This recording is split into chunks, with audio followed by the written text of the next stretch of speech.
She found the receipt in his coat pocket on a Tuesday morning, a dinner for two at a restaurant she had never been taken to, champagne. She had never tasted, a signature that wasn't hers scrawled beside her husband's name. Vivian Carter stood in that marble hallway and felt 22 years of her life crack like a wine glass under a heel. He thought she would weep.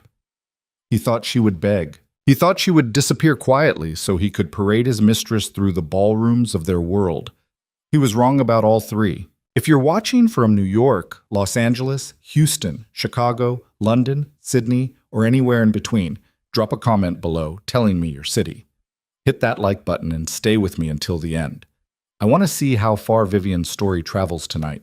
Because what this woman does next, what she lets a dangerous stranger help her do, is going to leave a scar on that man's name that 100 lawyers can't scrub clean.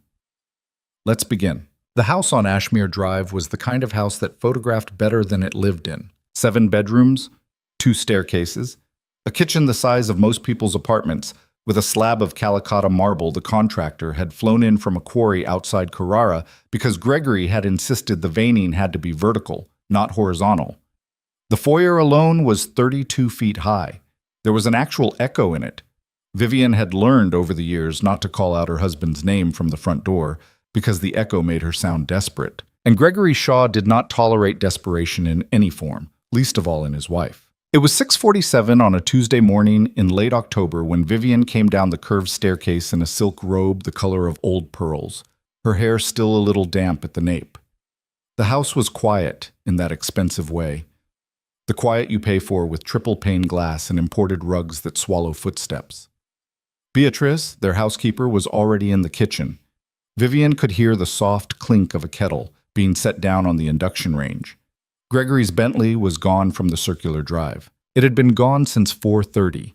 She had heard the garage door, heard the tires on the pea gravel, heard the gate hum open and shut. He had a breakfast meeting in the city, he'd said the night before, or a flight, or both. He no longer really bothered to keep the stories straight because he no longer really bothered to believe she was paying attention. That was his first mistake. Vivian had been paying attention for a long time. Longer than he realized, she just hadn't done anything about it yet. In the kitchen, Beatrice, a small, sturdy woman in her 50s with a gray braid down her back, looked up from the espresso machine and gave her a small, careful smile. "Good morning, Mrs. Shaw. He left early. He always leaves early now. I made the eggs the way you like. Soft. Thank you, Bea."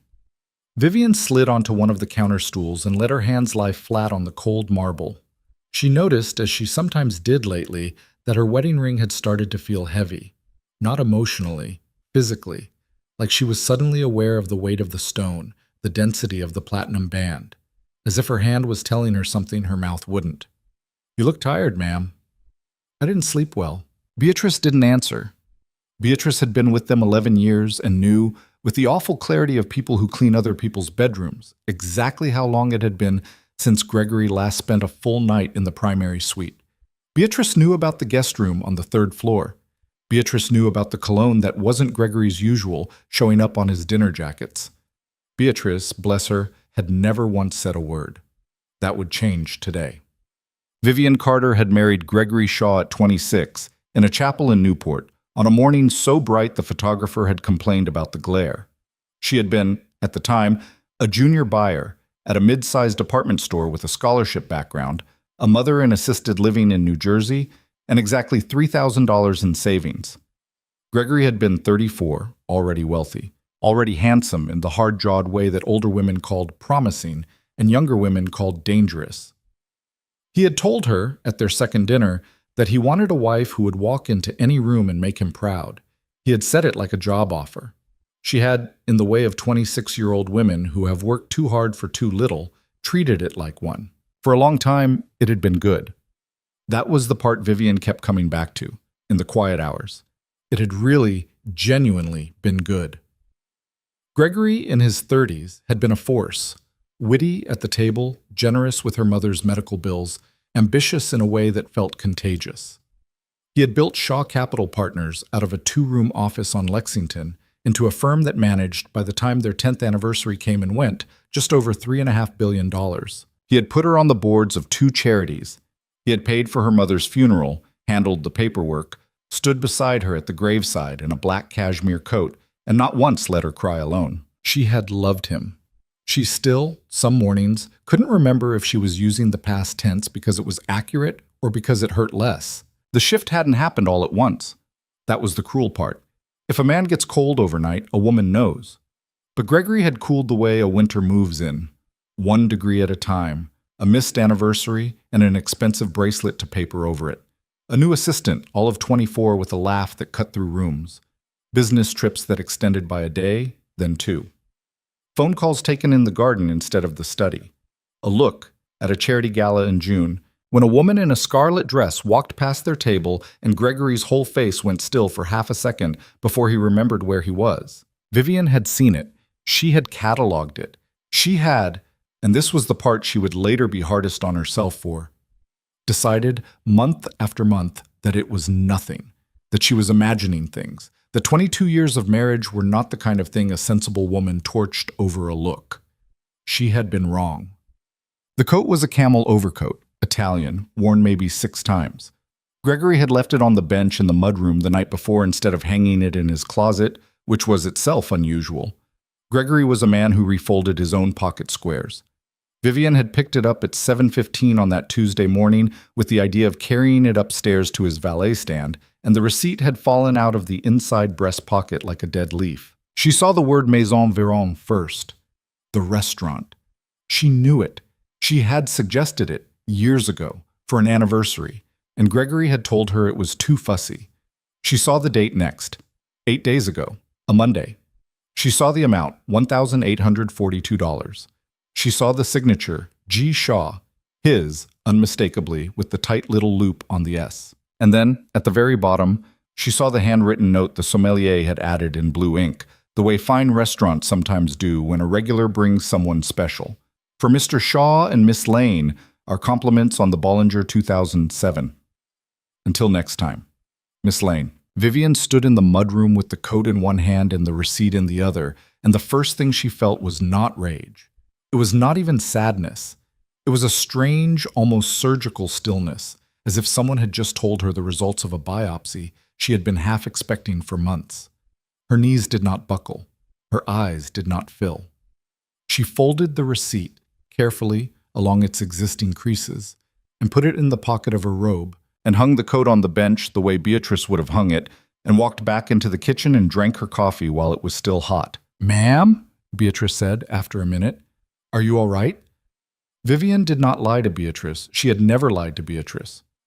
But she did, for the first time in their 11 years, decline to answer. "I need to make some phone calls, B.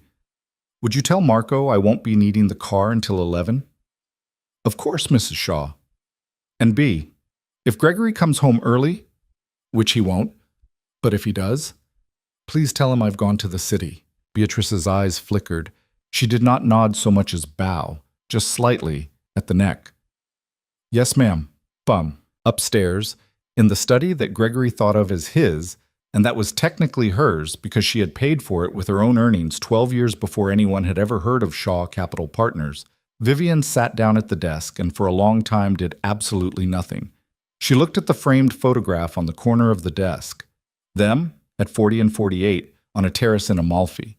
Gregory's arm around her waist, her laughing. The sky a blue so absurd it looked painted. She looked at the silver letter opener she had been given for her 50th birthday. She looked at her hands, which, at 48, were still good hands, she thought. A little thinner than they used to be. A little more veined. But good hands. A woman's hands, not a girl's. She thought, he is going to humiliate me. She thought, he has already humiliated me. I just didn't know the audience was this big. She thought with a clarity that surprised her. Miss Lane, because Miss Lane, she was now almost sure, was Celeste Lane, 29, junior associate at Shaw Capital Partners for exactly 11 months, blonde in the way that cost $400 a visit to maintain, had been seated at their table at the June gala, had laughed a little too easily at one of Gregory's jokes, and then, when she caught Vivian watching, had looked down at her plate with the particular kind of modest smile that only a woman who is sleeping with someone else's husband can produce. Vivian had noted it then, and swallowed it, and told herself she was being insecure. She was not, it turned out, being insecure. She was being outmaneuvered. She picked up her phone. Not the iPhone that Gregory had given her, the one that synced to the family iCloud and that she had, for the past 3 years, been quietly aware was probably being read over her shoulder by someone in her husband's security team. A different phone, an older one. A gift from a woman she had met at a board meeting 4 years ago, a divorce attorney named Margaret Holloway, who had taken one look at Vivian at a fundraising lunch and said, in a voice pitched exactly low enough for no one else to hear, "Sweetheart, if you ever need me, you call me on a phone he doesn't know about. Keep one in a drawer, promise me." Vivian had laughed and gone home, and 3 days later had gone to a Verizon store in a town she never shopped in and bought a cheap Android on a prepaid plan and put it in the back of her lingerie drawer. She had never used it. She used it now. Margaret Holloway answered on the third ring. "This is Holloway." "It's Vivian Carter." She was a little surprised, saying it. She hadn't used her maiden name on a phone call in 20 years. "Shaw. I'm sorry. Vivian Shaw." There was the shortest possible pause on the other end. Then Margaret Holloway said, very calmly, "Carter is fine, honey. Carter is better. Where are you?" "Home. In the study." "Is he there?" "No, he's in the city, supposedly."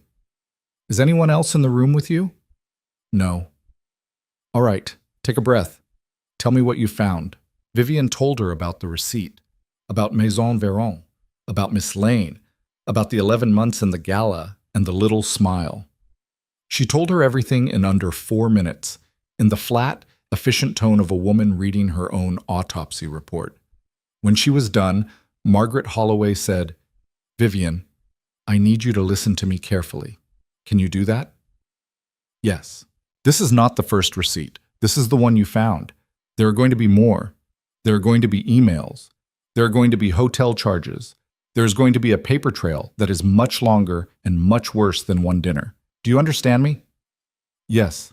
Do not," I'm going to say this twice, "do not confront him. Not tonight. Not tomorrow. Not this week. If you confront him now, you lose every advantage. He will move money. He will move her. He will get ahead of you. Do you understand?" "Yes." "Good girl." Margaret Holloway exhaled. "Now, second thing. What is your gut telling you he's planning?" Vivian looked at the photograph on the desk. Amalfi. Absurd blue sky. "I think he's going to leave me," she said. "I think he's going to leave me publicly. I think he's going to walk into the Whitmore Foundation gala next month with her on his arm and let the room find out before I do." The silence on the other end was so long she thought the call had dropped. Then Margaret Holloway said very softly, "Sweetheart, then we have 4 weeks." Gregory Shaw came home at 8:40 that night, in the kind of good mood Vivian had learned over 22 years to fear more than his bad ones. He walked into the kitchen whistling. Actually whistling. A jazz standard, something from an album he used to play when they were first dating. He kissed the top of her head the way a man kisses a favorite dog. He said, "Smells incredible, B," to the housekeeper, who was plating sea bass. And then he turned to Vivian and said, "Darling, I have news." Vivian set down her wine glass very carefully. "Oh?" "The Whitmore Foundation Gala, November 18th. "I remember. I want you to wear the green Valentino." She waited. That was not the news. That was never the news with Gregory. That was the wrapping. He opened the Sub-Zero, took out a bottle of Sancerre, poured himself a glass, and said, "And I want to make an announcement that night.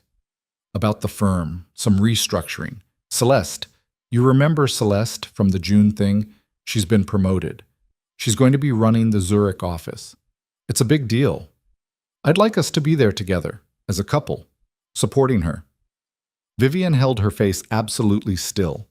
She had been underestimating him. He was not planning to humiliate her at the gala. He was planning to use her as a prop at the gala, to make Celeste's rise look innocent, to buy himself another 3 or 4 months of cover, and then, probably after the holidays, probably in that gentlemanly post-New Year's stretch when the board was traveling, he was going to humiliate her. He was going to use her own grace to set the stage for her own erasure. "Of course, darling," Vivian said. She smiled. It was not a hard smile. She realized, quite good at this. She had just never tried before. The green Valentino. I'll have it steamed. That's my girl. Gregory? Hmm? Is there anything else I should know? About the firm? Anything I should be prepared for? He looked at her. For a single suspended second, his eyes did the thing his eyes did when he was assessing whether or not a man across a conference table was lying. It was the look that had, over 2 decades, built Shaw Capital Partners. Then he smiled. Nothing for you to worry about, sweetheart. That's what you have me for. He walked out of the kitchen humming. Vivian did not move for a full 30 seconds. Then she picked up the wine glass and discovered, with some distant interest, that her hand was perfectly steady. She couldn't sleep that night.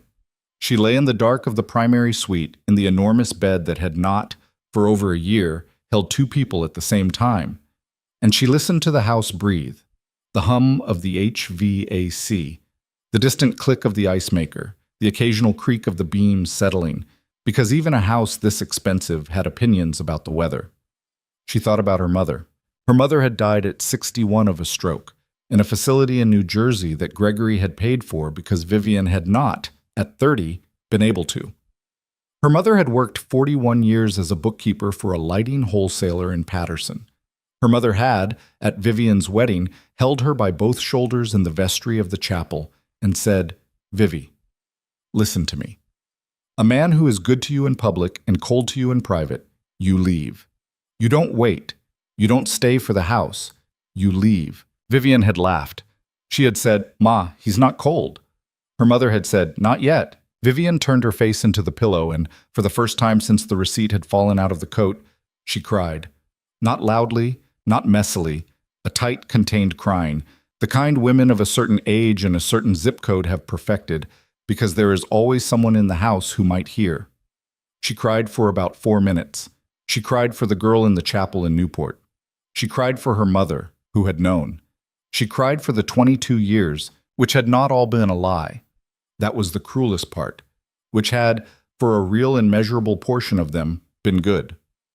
She cried for the version of Gregory who had stood in a cemetery in New Jersey and not let her fall. Then she stopped crying, because crying was not going to help her, and she got up. She walked barefoot down the corridor to Gregory's dressing room. He was asleep in the 3rd-floor guest suite. He had, at some point in the past year, stopped even pretending otherwise. She moved quietly. The light from the hallway threw long bars across the walk-in closet. She was not looking for anything. She had already found the only thing she needed. She was just, she realized, standing in the middle of his closet, surrounded by $200,000 worth of suits, taking an inventory. A last look at the man she had built her life around before she started taking him apart. On the top shelf of his closet, behind a stack of cashmere sweaters that Beatrice rotated seasonally, she saw something she had never seen before, a phone charger. The braided kind. Rose gold. Gregory's chargers were black. Gregory hated rose gold. Gregory had, in fact, once made a joke at a dinner party about a banker's daughter whose entire apartment was that millennial pink nonsense, and everyone had laughed, and Vivian had laughed too, because she loved him. She reached up and took the charger down. It was plugged into nothing. It had just been coiled up there, hidden, forgotten, the way men forget the small things that betray them. She held it in her hand and stood there for a long time. She was going to need help, she realized. Margaret Holloway was a divorce attorney, and a very good one. And Margaret Holloway could win her a settlement, could take Gregory to the cleaners in a civil sense. She could walk away rich. She could walk away public. She could walk away with the house on Ashmere and half the firm on paper if they fought hard enough. But Gregory Shaw was not going to go quietly for money. Vivian had watched him for 22 years. Gregory Shaw went quietly for information. That was the currency he actually respected. That was the only currency he had ever feared.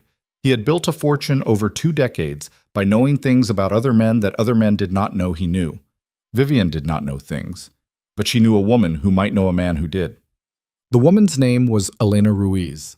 She was 51 years old, ran a private art advisory firm in Chelsea, and was, in the judgment of exactly 3 people in New York City, the best-connected woman on the Eastern Seaboard. Vivian had met her 6 years earlier at a Whitney board event, and had liked her instantly because Elena Ruiz laughed like a woman who had been through a divorce and survived it, which, as it turned out, she had, twice. They met on Thursday morning at a tiny cafe on West 11th that Elena picked because the owner was a friend, and there was a back booth that couldn't be seen from the street. Vivian did not bring the receipt. She had photographed it and emailed the photograph to Margaret Holloway and burned the original in the study fireplace, because Margaret Holloway had told her to, and because it had felt, in a small and satisfying way, like the first thing she had set fire to in her adult life. Elena looked at her across the booth, over a cup of black coffee, and said, "Honey, you look like a woman who just found out something." "I did. I'm so sorry." "I don't want sympathy, Elena. I want a name." Elena's eyebrows went up, slightly, calmly. "A name. I want the name of someone who can tell me what my husband has been doing with his money for the past 2 years, and I want the name of someone who can make him regret it." Elena did not answer right away. She took a sip of her coffee. She set the cup down. She looked at Vivian for what felt like a long time, not unkindly, but the way you look at a horse before you buy it, to see if it has the nerve for what you're about to ask of it. "Vivian," she said finally, "I have one name. It's the only name you'll need, but I want you to understand what I'm giving you." "All right." "The man I'm going to send you to is not a businessman. He has business interests. That is not the same thing. He does not do favors. He does not owe me anything, and he will not owe you anything. If you go to him and he decides to help you, it will be because he has decided you are worth his time, and for no other reason. Do you understand?" "Yes." "If he decides you are not worth his time, you will never see him again, and you will never speak of the meeting. Do you understand?" "Yes." "He is very dangerous, Vivian, not to you. He has a strange kind of honor about women in your situation. But to your husband, yes, extremely. Once you pull this trigger, you cannot unpull it. Gregory will not only be ruined, he will be ruined publicly, and he will never know, for the rest of his life, exactly how it happened, only that it did." "Elena." "Yes." "Give me the name." Elena reached into her handbag. She took out a small cream-colored card. No logo, no title, only a name in black ink and a single phone number beneath it. Dominic Moretti. "Call him at 6 p.m. on a weekday," Elena said. "Never on a weekend, never at night. The phone is answered by a man named Luca, who will ask you who referred you. You say my name. He will ask you what the meeting is about. You say a domestic matter.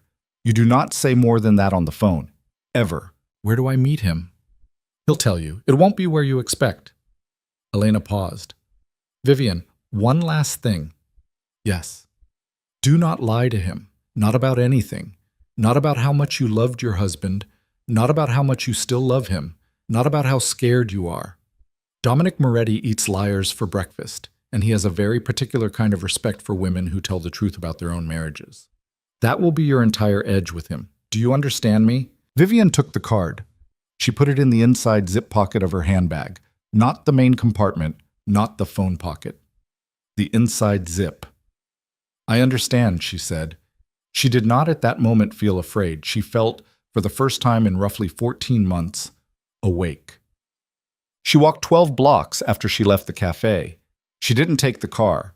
She told Marco to circle and she walked. Up Hudson, across on Perry, past a bakery that smelled like butter, past a florist setting out buckets of white ranunculus, past a young couple arguing about something small on a stoop, and she thought, as she walked, about all the things she had not let herself think about for 14 months. She thought about the night in May when she had come home from a fundraiser at the Met and walked into the library and Gregory had snapped his laptop shut too fast. She thought about the trip to Geneva last summer, the one he had not invited her on, even though they used to take the Geneva trip together every July for 15 years because she loved the lake. She thought about the way he had, at Easter, at his sister's house in Connecticut, let his eyes slide over her at the dinner table like she was a cousin, not coldly, just absently, like he was already done. She thought about 100 other things, large and small, and she let herself feel, just for the duration of those 12 blocks, the full weight of what had been done to her. Not a clean betrayal, not a single act. A slow, deliberate unthreading, carried out by a man who had once, in a chapel in Newport, looked her in the eyes and meant every word. She stopped on the corner of Hudson and West 14th, and she stood there in the cold October air with her coat open, and she thought very clearly, "You decided I would disappear quietly. You decided I was disposable. You made a plan. You signed receipts in my family's name. You promoted her to Zurich, and you asked me to wear the green Valentino to watch.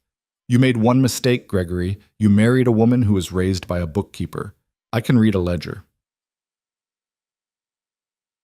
At 6:02 p.m. that evening, from the prepaid Android she kept in the back of her lingerie drawer, Vivian Carter dialed the number on the cream-colored card.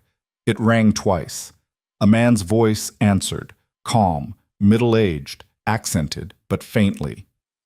"Yes. My name is Vivian Carter. Elena Ruiz gave me this number." A pause. "The matter?" "Domestic." Another pause, a little longer. "Mrs. Carter, are you safe at this moment?" The question surprised her. It was not a question she had been expecting. It was not, she realized, a question anyone had asked her in a very long time. "Yes," she said. "Physically, yes. I'm safe." "Good." The man, Luca, she assumed, exhaled. "Mr. Moretti will meet with you Saturday afternoon, 3 o'clock. A private room at the Ellsworth Club on East 63rd. You will ask the concierge for Mr. Abernathy. You will be shown up. You will come alone. You will bring nothing. No phone, no handbag, no recording device. Anything you want him to see, you bring it in your head." "All right." "Mrs. Carter." "Yes?" "Mr. Moretti has asked me to tell you one thing before you come." "All right." "He has already heard your husband's name, once, from a source in Zurich, about 9 months ago, in connection with a transaction he found irregular. He did not pursue it at the time because it was not his concern. He has asked me to tell you that if you would like it to become his concern, he is willing to discuss terms." Vivian stood in the walk-in closet of the primary suite with a prepaid phone pressed to her ear and stared at the hem of a green Valentino gown hanging on a padded hanger wrapped in a clear plastic sleeve, waiting for November 18th.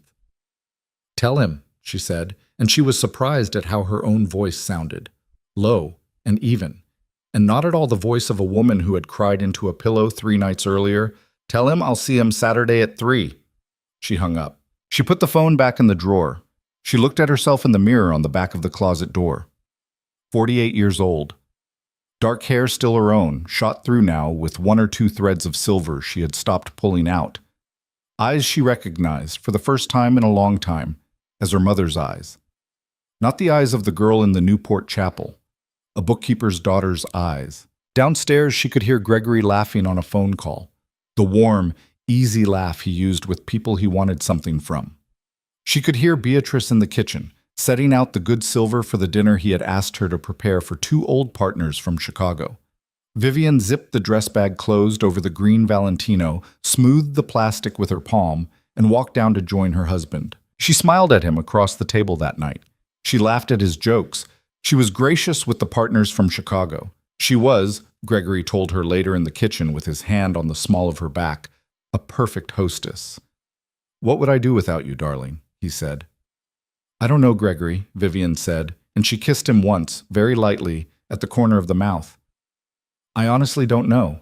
She went upstairs. She ran a hot bath. She lay in it for a long time with her eyes closed, and she pictured, very precisely, a private room at the Ellsworth Club on East 63rd Street on Saturday afternoon at 3 o'clock. She pictured a man she had never met. She pictured herself walking in alone, with nothing in her hands, with everything in her head. She pictured, finally, and this was the first time in 14 months that the image had not made her feel sick, but had instead made her feel something hot and clean and alive at the base of her spine. She pictured her husband's face at some future gala, in some future ballroom, at the exact moment he understood. She opened her eyes. The water was going cold. She got out of the bath, dried herself carefully, and went to sleep alone in the enormous bed, and for the first time in over a year, she slept all the way through the night. The next 3 days were the longest Vivian had lived through in 22 years of marriage, and the strangest part was that, on the outside, they looked like the best 3 days she'd had in months. She went to her Pilates class on Thursday morning. She had lunch with two friends from the Whitney board at a place on Madison where the salads cost $38 and nobody finished them. She sat for a fitting at her tailor's for the green Valentino, stood on the little raised platform in her stocking feet while a woman named Morella pinned the hem, and when Morella asked her through a mouthful of pins whether she wanted the bodice taken in another quarter-inch for the gala, Vivian looked at herself in the three-way mirror for a long second and said, "Yes, take it in. I want to be able to feel the dress." Morella glanced up, a little surprised. "You've lost weight, Mrs. Shaw." "Have I?" "Maybe 4 pounds, 5. "I hadn't noticed," Vivian said, which was a lie, and she smiled at Morella in the mirror. And Morella, who had been dressing wealthy wives in Manhattan for 19 years and had seen this exact look on this exact kind of woman before, smiled back very carefully and said nothing. At home, Vivian was gentler with Gregory than she had been in a year. She asked him about the Chicago partners. She laughed, genuinely, at a story he told about a man named Pritchard who had lost $40 million on a palladium bet and had taken it, in Gregory's words, like an absolute gentleman, which is to say, he drank 3 martinis and cried in the men's room. She poured him a nightcap on Friday evening and sat across from him in the library and asked him, with what she hoped was just the right blend of innocence and wifely interest, how things were going with the Zurich restructuring. "It's complicated, darling." "Try me." He smiled at her over the rim of his glass. The smile of a man who had not, in some long time, been asked a real question by his wife, and who had forgotten that she used to be good at them. "Regulatory stuff," he said. "Some of the positions we took last year, it's a compliance thing. Nothing for you to worry about." "Is Celeste handling it?" A small pause. A very small one. If she had not been listening for it, she would not have heard it. "Celeste is part of the team, yes." "She must be very capable." "She's sharp." "You've said that before." "Have I?" He looked at her, and for a flicker of a second she saw something behind his eyes she had not seen in a long time. Calculation. He was finally paying attention to her. Not much, not enough, but a little. "At the June gala," Vivian said lightly, "you told Harold Beck she was the sharpest young hire you'd made in a decade." "Did I?" Gregory swirled his drink. "Well, she is. I'm glad, darling. I want her to do well in Zurich." "Do you?" "Of course I do. It's your firm, Gregory. What's good for the firm is good for us." He held her eyes for one beat longer than was comfortable. Then he leaned forward and kissed her, on the mouth, which he had not done in almost 3 months, and said, "You are a remarkable woman, Vivian Carter." It had been a long time since he'd used her maiden name. It had, in fact, been since the wedding night. She did not know whether he had done it on purpose, or whether it had slipped out of him from a drawer in his own memory he had forgotten he owned, and in the hot, dark place behind her ribs where the thing had started to live, she felt, for one terrible instant, the old want for him. The old reflex of a wife who had loved her husband for 22 years and had not stopped loving him on any particular day, had only, at some point, started loving him in the past tense, the way you love a house you no longer live in. She kissed him back. She made her face soft. She said, "Good night, Gregory." She went upstairs and she shook, in the dark of the bathroom, with the door locked, for about a minute, braced against the sink, until the shaking stopped. Then she washed her face in cold water and went to bed. He had kissed her on purpose. She was sure of it by the time she turned out the light. He had smelled something on her, some subtle change in her weather, and he had kissed her to reset the dial, to remind her that she was still his, to buy himself another week. Gregory Shaw had built a $3.5 billion firm on his ability to sense when a counterparty was starting to get cold feet and to warm them up with exactly the right gesture at exactly the right moment. She was a counterparty now. Good. She slept 4 hours. Saturday morning, she told him she was going to the city to look at a necklace Harry Winston was holding for her, which was, technically, true. She had asked them 2 weeks earlier to pull a few pieces for her to see, and she had chosen Saturday afternoon precisely so that the story would hold up if he ever checked. Gregory nodded without looking up from his iPad. "Buy something nice, darling. You deserve it." "Do I?" she said, and he missed it entirely because he was already back in his email. Marco drove her into the city and let her out at 5th and 56th. She walked into Harry Winston's and sat in the private viewing room and let a saleswoman named Diane show her 4 necklaces, none of which she wanted and any of which she could have bought, and she asked Diane to hold the 3rd one for a week so that she could think about it. She said it in the warm, slightly distracted way of a wealthy wife who had been buying jewelry from Diane for 11 years and trusted her, and Diane, who had had a long career in this very room and knew when a client was buying something and when a client was buying an alibi, said, "Of course, Mrs. Shaw. I'll put it in the safe with your name on it." Vivian thanked her. She walked out onto 5th Avenue at 2:27 p.m. She did not take the car. She told Marco, through the driver's window, that she felt like walking and that she would text him when she wanted pickup. And Marco, who was a good man and had 3 daughters of his own, looked at her once, carefully, and said, "Take your time, Mrs. Shaw." She walked to the Ellsworth Club on East 63rd. She had never been inside the Ellsworth Club. She knew of it. Everyone in her world knew of it, in the vague way they knew of the Knickerbocker and the Metropolitan and the Union, only more so, because the Ellsworth Club did not advertise its existence, did not appear on any list of clubs, did not have a name on its door. It was simply a limestone townhouse between Park and Madison, with a single brass button set into the stone and a door that opened, when you pressed the button, onto a marble vestibule with a concierge desk staffed by a man in a dove-gray suit. The concierge looked up at her. "Good afternoon, madam. I'm here to see Mr. Abernathy." The smallest flicker in his eyes. Not surprise. Acknowledgement. "Of course. May I take your name?" "Vivian Carter." "One moment." He did not pick up a phone. He pressed something under the edge of the desk. A man appeared from a side corridor. Tall, broad-shouldered, maybe 40, in a suit that fit him with the particular precision of suits worn by men who needed to conceal something underneath them. He inclined his head. "Mrs. Carter." "This way, please." She followed him up a staircase of pale green marble, down a hallway lined with old oil paintings, small ones, landscapes, nothing showy, past 2 closed doors, to a 3rd door which he opened for her without knocking. The room beyond was smaller than she had expected. A library or a study. Dark wood. A single tall window with the curtain half drawn. A fireplace, unlit. 2 leather armchairs. A low table between them with a silver tray holding a pot of coffee, 2 cups, a small pitcher of cream, a bowl of sugar cubes, and nothing else.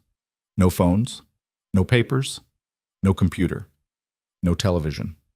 A man was standing at the window with his back to the door. He did not turn around immediately. He let her take him in, she realized later. Let her take in the cut of the jacket, the black of the hair with a fine silver at the temples, the stillness of him, which was not the stillness of a man who was frozen, but the stillness of a man who had, at some point in his life, learned that the most dangerous thing in any room was usually the person who did not move. Then he turned. Dominic Moretti was, she guessed, somewhere in his early 50s. He had the kind of face that looked ordinary at first, and then, the longer you looked at it, less and less so.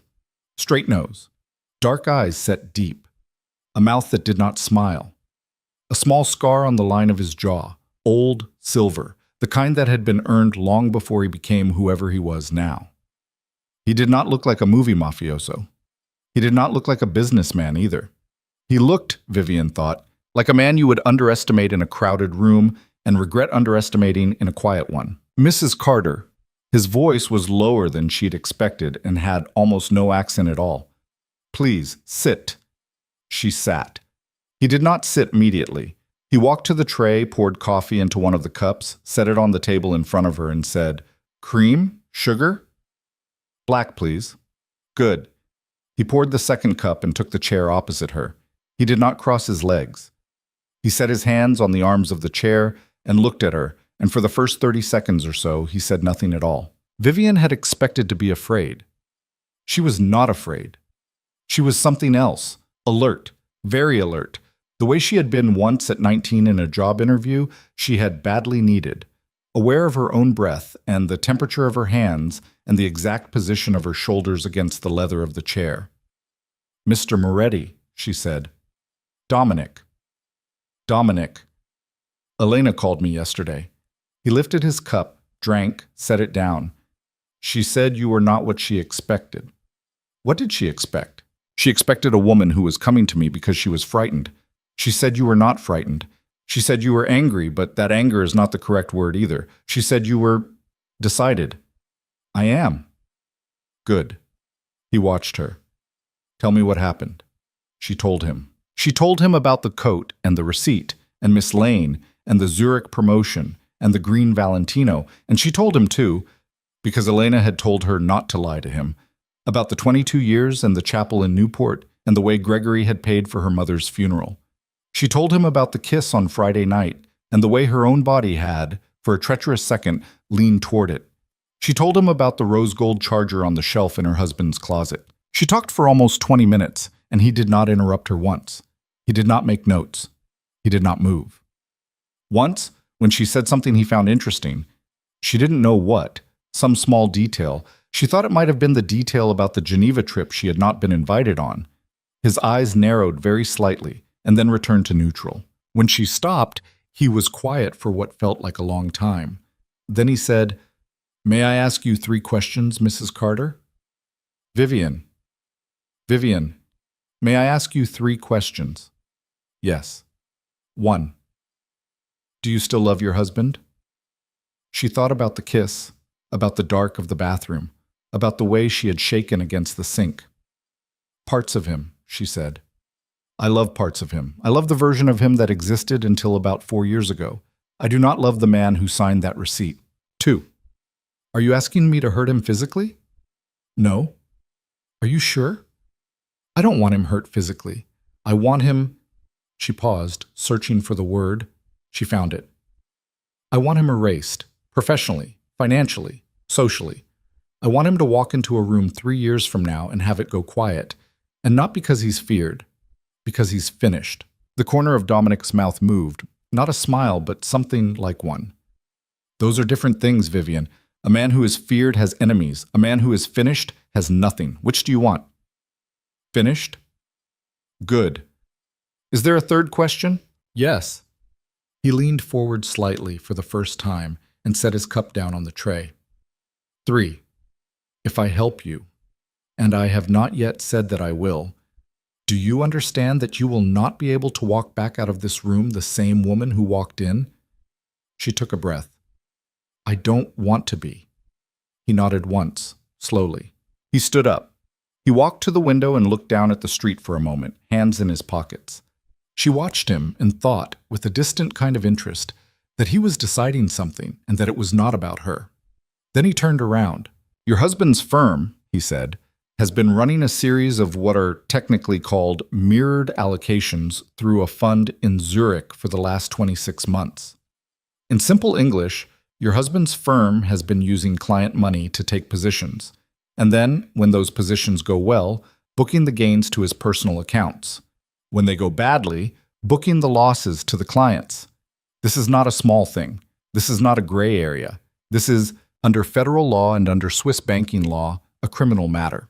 She sat very still. The woman, Miss Lane, did not start this, but she is the one who currently executes the transfers. She has been for about 9 months. She signs off in Zurich. She is a co-conspirator, whether she understands that word or not, and in the view of the people who will eventually notice this, she will be treated as one. How do you know this? Because one of the clients he is stealing from is a man who is a friend of mine, a friend in a particular way. Mr. Delacroix, an elderly gentleman in Montreal with a private foundation. Your husband has taken roughly $11 million from Mr. Delacroix over the past 2 years. Mr. Delacroix has noticed. Mr. Delacroix called me 9 months ago and asked me whether I thought he should make the matter public. I told him to wait. I told him I had a feeling the situation would clarify itself. He paused. You are the clarification, Vivian. She looked at her hands on the arm of the chair. They were steady. She was vaguely impressed with them. So you already had a reason to ruin him. I had a reason to be patient. There is a difference. Ruining a man like your husband in a way that sticks requires a very particular kind of lever, and the lever I had was not enough on its own. Mr. Delacroix is a private man. He does not want to testify. He does not want his name in the Wall Street Journal. He wants his $11 million back, and he wants the man who took it to be gone from the places where men like them meet. You are a wife of 22 years who has just discovered her husband's infidelity and has grounds to subpoena everything. You are a wife whose name is on the prenuptial agreement, which I have read, and which entitles you, in the event of documented infidelity, to full forensic discovery of marital and business finances. You are a wife who, if she chooses to cooperate with the right people, can walk into a grand jury with standing that no one else at this table has. You've read my prenup. I have. How? Vivian, he looked at her steadily. You do not want to ask me that question.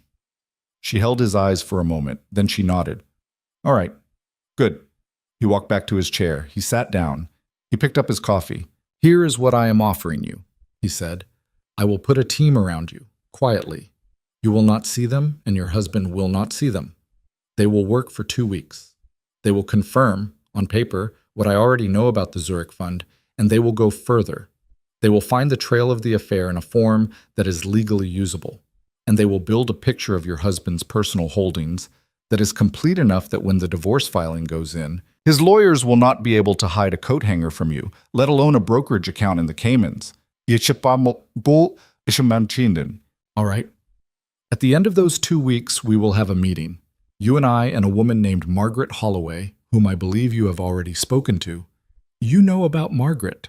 I know about Margaret. Margaret is excellent. Margaret is not enough on her own. You will need Margaret for the divorce, and you will need me for the rest. All right. At that meeting, we will decide together how and when your husband is informed that his life is over. I have a suggestion about the timing. I think we should do it at the Whitmore Foundation Gala on November 18th. She felt something cold run down the back of her neck. Go on. Your husband has made a mistake, Vivian. He has made many mistakes, but this is the one that will kill him. He has decided to use the Whitmore Gala as a soft launch for Miss Lane. He is going to promote her to Zurich, and he is going to have her on his arm, and he is going to introduce her to the room, and he is going to tell himself afterward that nothing was said, that nothing was done, that his wife was gracious, that his reputation is intact. He is going to believe that he has bought himself 6 more months. Yes. I would like to give him a different evening. She looked at him. I would like, Dominic Moretti said, with the first real warmth she had heard in his voice, a warmth that was not, she understood, for her, to give you the pleasure of walking into that ballroom on my arm, with the dress, with the hair, with everything. And I would like for him to see you from across the room, and for the entire room to see you, and for him to understand in the 20 seconds it will take me to cross the floor with you that he is lost. She did not answer immediately. She thought about the green Valentino. She thought about Morella saying, You've lost weight, Mrs. Shaw. She thought about her mother in the vestry in Newport. Not yet. Just walking in, she said carefully, is not enough. No. He needs to know, in that room, in front of those people, that he's finished. Yes. How? Dominic set down his cup again. At approximately 9:15 that evening, he said, a reporter from the Journal who has been working on a story about mirrored allocations at mid-size private funds for the past 7 months will receive, via her editor, a complete and sourced package of documentation on Shaw Capital Partners. By 10 the following morning, your husband will be the lead item on every finance desk in the country. By noon, the SEC will have publicly acknowledged an investigation. By the end of that week, 2 of his 3 banking relationships will have been suspended pending review. And at the gala, he allowed himself, for the first time, the smallest real smile. You and I will simply be there. We will say nothing about any of this. We will dance once, perhaps twice. We will be photographed. The photographs will go out in the morning with the story, and they will make certain that when anyone in that world remembers the night your husband fell, they will remember it as the night his wife walked in with someone else and he realized, in real time, that he was already dead. You want to humiliate him. No, Vivian, I want to document the humiliation. The humiliation is already his. He did it to himself. I want to make sure that the room cannot unsee it. She was quiet for a while. What do you get? She said finally. out of this. Be honest with me. He did not flinch. 3 things, he said. 1. Mr. Delacroix's $11 million returned in full, which will happen automatically the moment the SEC freezes the accounts and Margaret subpoenas them.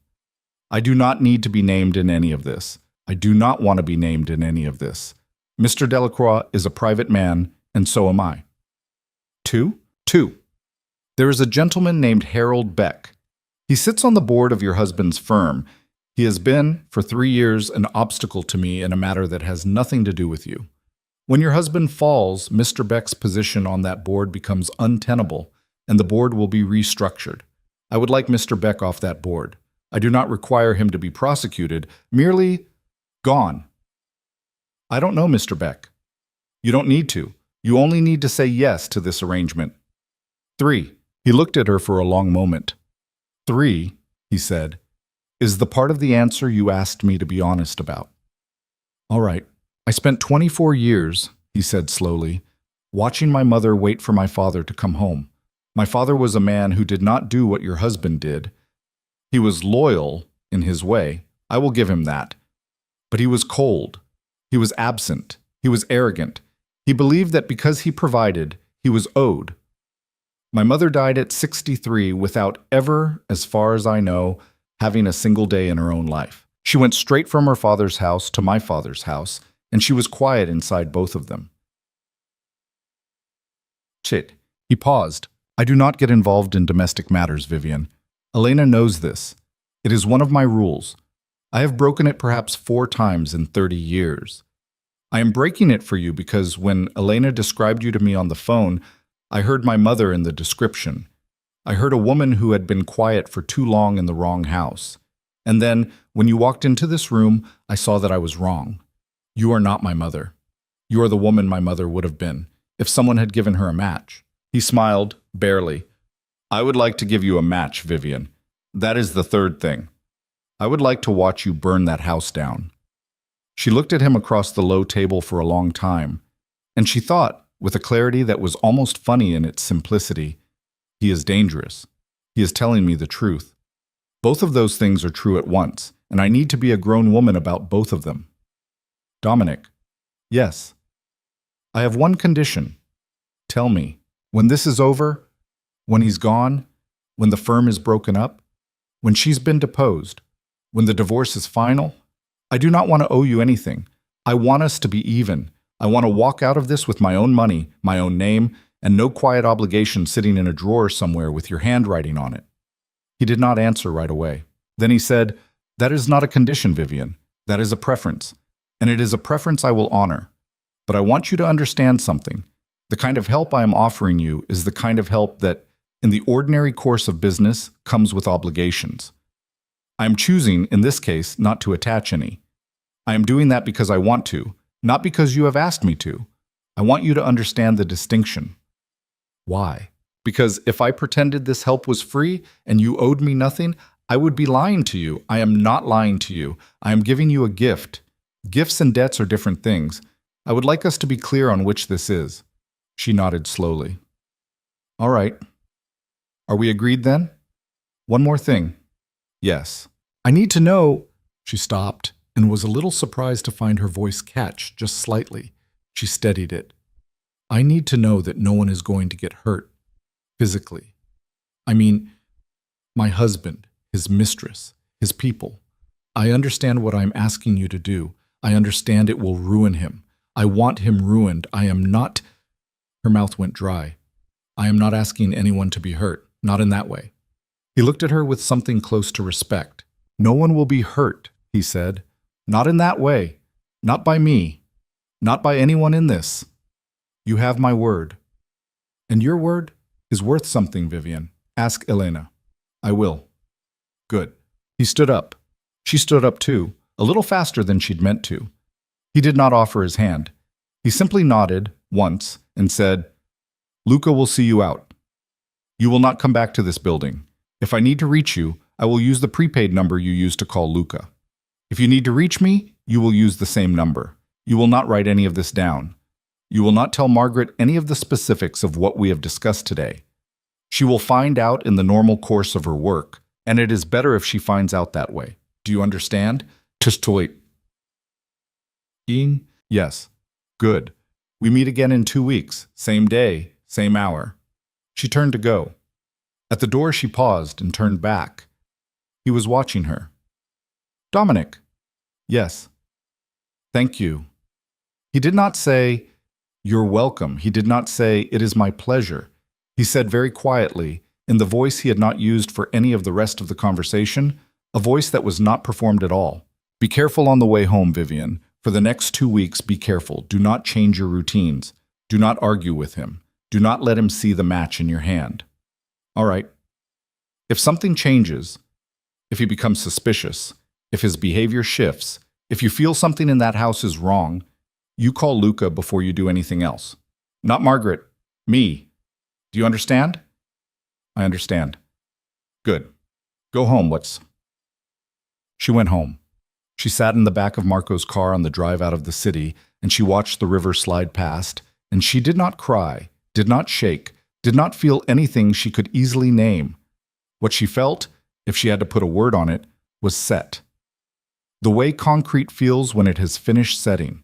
No longer wet, no longer soft, no longer shapeable. Decided. Hard. At home, Gregory was in the library with the Saturday papers, a glass of something amber at his elbow. Did you find anything you liked? Not today. Diane is holding one for me to think about. Which one? The Winston Diamond Lavalier, the one with the old cut stones. Vivian, that thing is $340,000. Christ, I said I'd think about it. He laughed. Genuinely, the laugh of a man who had been handed something to tease her about, the laugh of a marriage. Think hard, darling, even for you. I will. She leaned down and kissed the top of his head. He smelled of bourbon and the cedar cologne he had been wearing for 30 years. His, still his, not the other one. She went into the kitchen and she told Beatrice she would be having a salad for dinner, and then she went up to the primary suite and she closed the door and she stood in the middle of the room for a minute with her eyes closed. Be careful, he had said. Do not let him see the match in your hand. She opened her eyes. She walked into the closet. She pulled the green Valentino out of its plastic sleeve. She held it up against herself in the mirror. The column of dark forest green silk, cut deep at the back, meant for a woman who could carry it. She had always been able to carry it. She had only in the past 2 years stopped noticing that she could. She looked at herself in the mirror, at the woman of 48 with her mother's eyes and her own strong hands, and addressed the color of a deep wood in her fingers. She thought, without drama, without theater, 3 weeks. She hung the dress back on its padded hanger. She zipped the plastic sleeve closed, slowly, one tooth at a time. She smoothed the front of it with her palm and turned out the light. In the hallway, downstairs, she could hear Gregory laughing on the phone. That same warm, easy laugh, the one that meant he wanted something from someone. And she could hear Beatrice moving quietly in the kitchen, and she could hear the enormous, expensive, echoing quiet of the house on Ashmere Drive. The house that, for one last little while, she was still going to call home. She went down to dinner. She was gracious. She was kind to her husband. She let him kiss her again at the foot of the stairs when they went up, and she did not shake afterward. Something in her had finished moving. In the dark of the primary suite, in the enormous bed, she lay on her side with her eyes open, and she counted slowly the days. 21, then 20, then 19. She slept. 19 days went down to 12, and 12 went down to 5. And somewhere in there, without her quite noticing when it happened, Vivian Carter stopped being afraid of the sound of her husband's key in the front door. It was the strangest shift. In the first week after the Ellsworth Club, she had flinched, small and involuntary, every time she heard the gate hum or the Bentley tires on the gravel. She had practiced her face in the bathroom mirror in the mornings. A gentle face, a wife's face. Nothing about it readable. And she had wondered, each time she walked down the echoing staircase, whether today would be the day she gave herself away. By the second week, she had stopped practicing. By the third week, she had stopped flinching. By the fourth week, when Gregory's Bentley came up the drive at 7:10 in the evening, Vivian Carter felt something she had not felt in 2 years of marriage. And the word for it, she realized as she stood at the kitchen island slicing an apple with a small black-handled knife, was nothing. Not hatred, not love, not fear.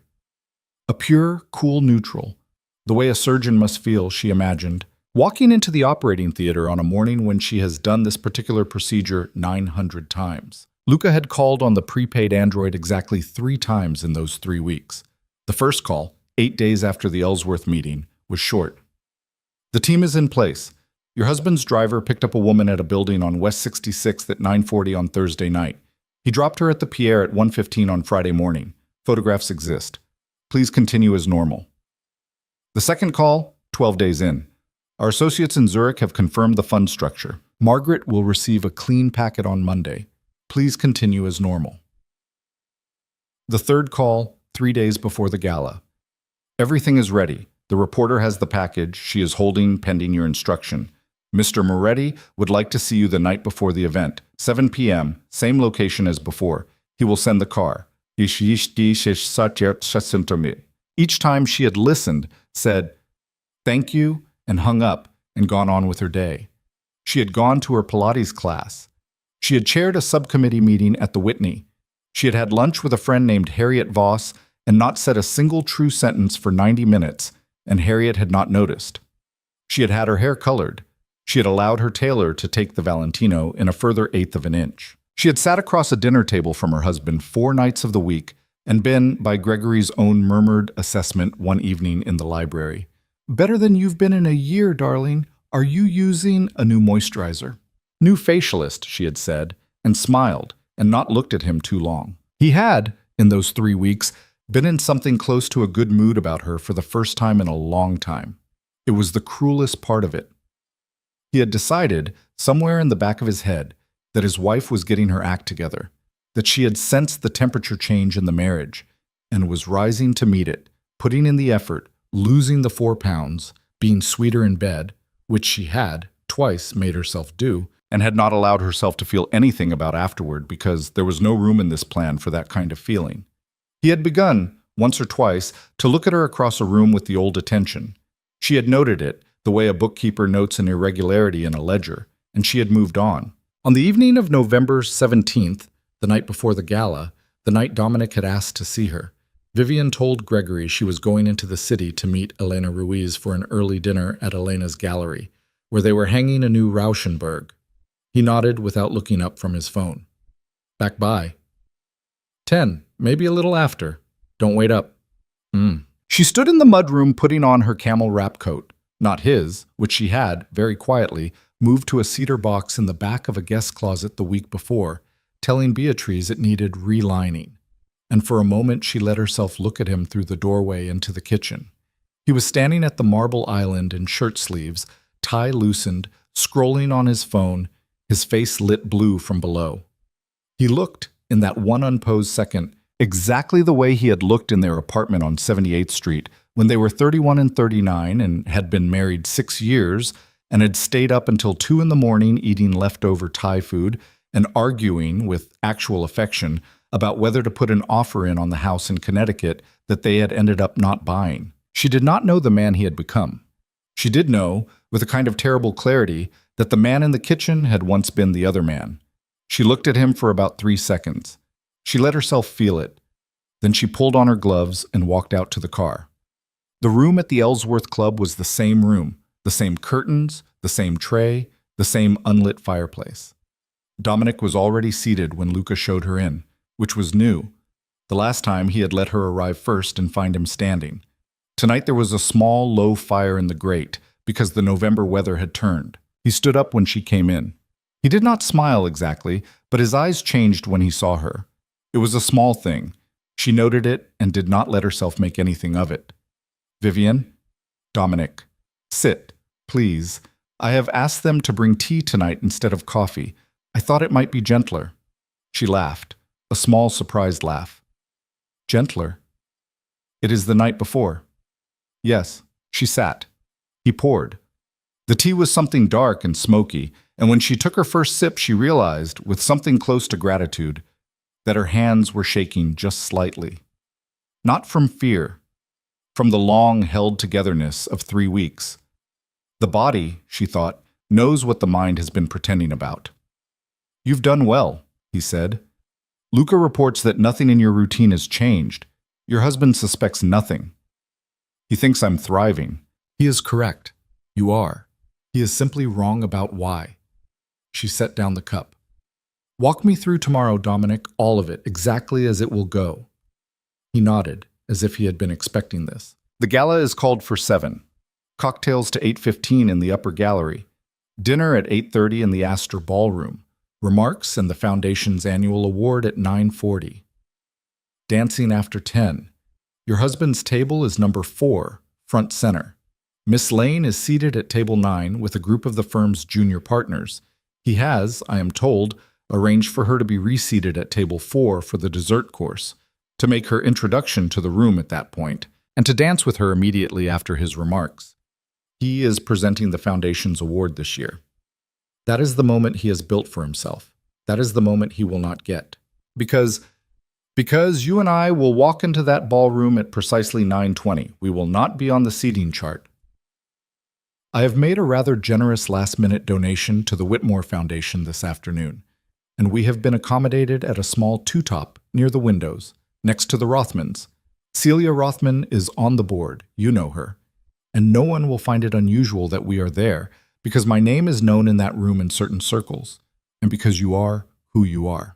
Gregory will see me the instant I walk in. Yes. What will he do? Dominic tilted his head slightly. In my experience, a man like your husband, confronted in public with a development he has not planned for, has a very narrow range of options. He cannot cross the room and confront you. The optics would destroy him before his own statement could. He cannot ignore you, because the room will not ignore you. He will, I predict, do the second of the two things he has been trained to do his entire adult life. He will perform. Perform how?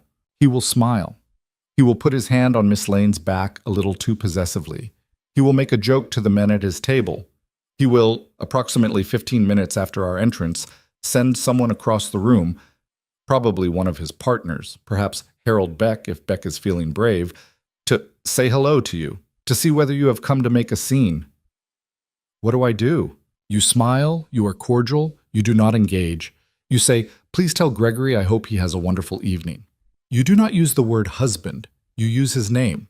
That alone will travel across the room in 90 seconds. She let out a breath. At 9:40, Dominic went on, your husband will take the stage to present the Foundation's award. He will give his prepared remarks. He is a competent speaker. They will be fine. The room will applaud politely. During his remarks, at approximately 9:43, the reporter from the Journal, Sarah Lynn, her name is, remember it, will publish. The story will break on the Journal website and be pushed to Bloomberg simultaneously by prior arrangement with her editor. Within 6 minutes, a certain number of phones in that ballroom will begin to vibrate. Within 10 minutes, someone at table 3 will know. Within 15, half the room will know. By the time dessert arrives, the entire ballroom will know, and your husband, on stage or newly returned to his seat, will be the last person in the room to understand that his life is on fire. She closed her eyes for a second. And me? You, said Dominic, will be dancing with me at that point. You will be in the middle of the floor. You will not look at your phone. You will not look across the room. You will simply dance. People will photograph us. Yes. I will be, in those photographs, a woman dancing with a strange man on the night her husband's firm collapsed. You will be, in those photographs, a woman who already knew. A woman who had already decided. A woman who was already dancing with someone else by the time the music on her husband's side of the room stopped. That is the image I want out of that ballroom, Vivian. That is the image the world needs to see. She opened her eyes. It's cruel. Yes. He did it first. Yes. All right. They sat in silence for a long moment. The fire popped once, softly. Dominic. Yes. May I ask you something personal? You may ask. I may not answer. Your mother. He looked at her. You said she was quiet in the wrong house. Did she know? At the end, he was silent for a long time. Long enough that she thought he was going to decline to answer. Then he said very quietly, at the end, yes. She knew. My father outlived her by 4 years. He was, for those 4 years, the loneliest man I have ever seen. I did not visit him. He wrote to me twice. I did not answer. When he died, I went to the funeral because I am not the kind of man who skips his father's funeral, and I did not cry. I was 31 years old. I'm sorry. Do not be sorry for me, Vivian. I am telling you because I want you to understand that what I am doing tomorrow is not a kindness. A kindness would be to have done this 30 years ago for a different woman. I am only making sure that a version of that story ends, this time, the way it should have ended the first time. She looked at him. He was looking at the fire. She said, I'm not her, you know. I'm not your mother. I don't need to be rescued. I know. I'm doing this myself. I know that too, Vivian. I am only... And here he did, finally, allow her the smallest real smile. Holding the match. She almost laughed. Instead, she reached across the low table and, for the first time, touched his hand. Just a second. The back of it, cool, scarred near the knuckle with another old thin silver line that matched the one on his jaw. She touched it and withdrew. Tomorrow, she said. Tomorrow. She went home. Gregory was still up. He was in the library with a brandy, watching highlights of a football game he did not care about, which meant he was waiting for her, which meant he had something on his mind. Back earlier than you said. Elena's taxi driver got us back to the gallery by 9. The Rauschenberg? A small one. Not her best. He swirled his glass. He was looking at the television, not at her. Darling. Yes. Tomorrow night, I want to go over the logistics with you one more time, the timing of the announcement, about Celeste's promotion. I want to make sure we're on the same page. Of course. She sat across from him in the green velvet chair. She crossed her legs. She looked at him with the expression of a wife who is willing and available to be useful to her husband. I'm going to make the announcement during dessert, he said, before I take the stage for the Whitmore Award. I think it lands better if the room has a glass of champagne in their hand. It'll be brief. A paragraph, 2. Then I go up and do the Whitmore thing. Celeste will be at our table by then. I'd like you to... He paused, choosing the word. Welcome her, warmly. A small hand on her shoulder when she sits down. That sort of thing. It matters that the room sees us. The firm, as a family. Vivian smiled. Of course, darling. You're sure you're... Gregory. She tilted her head. Did you think I'd be difficult about this? No, of course not. He looked at her finally. His eyes were tired. His eyes were, she realized, a little afraid. Not of her. Of something else. Of the way the evening might go, she thought. Of what he had orchestrated. Of his own appetite for Miss Lane. Of his own cleverness, which had never in 22 years of watching him been quite as clever as he believed it to be. I just want us to be aligned, he said. We've been aligned for 22 years, Gregory.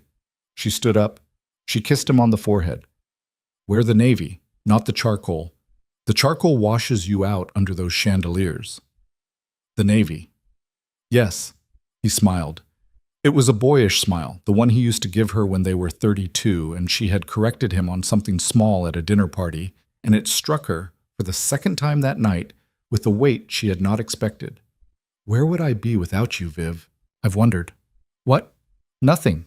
She smiled. Don't stay up too late.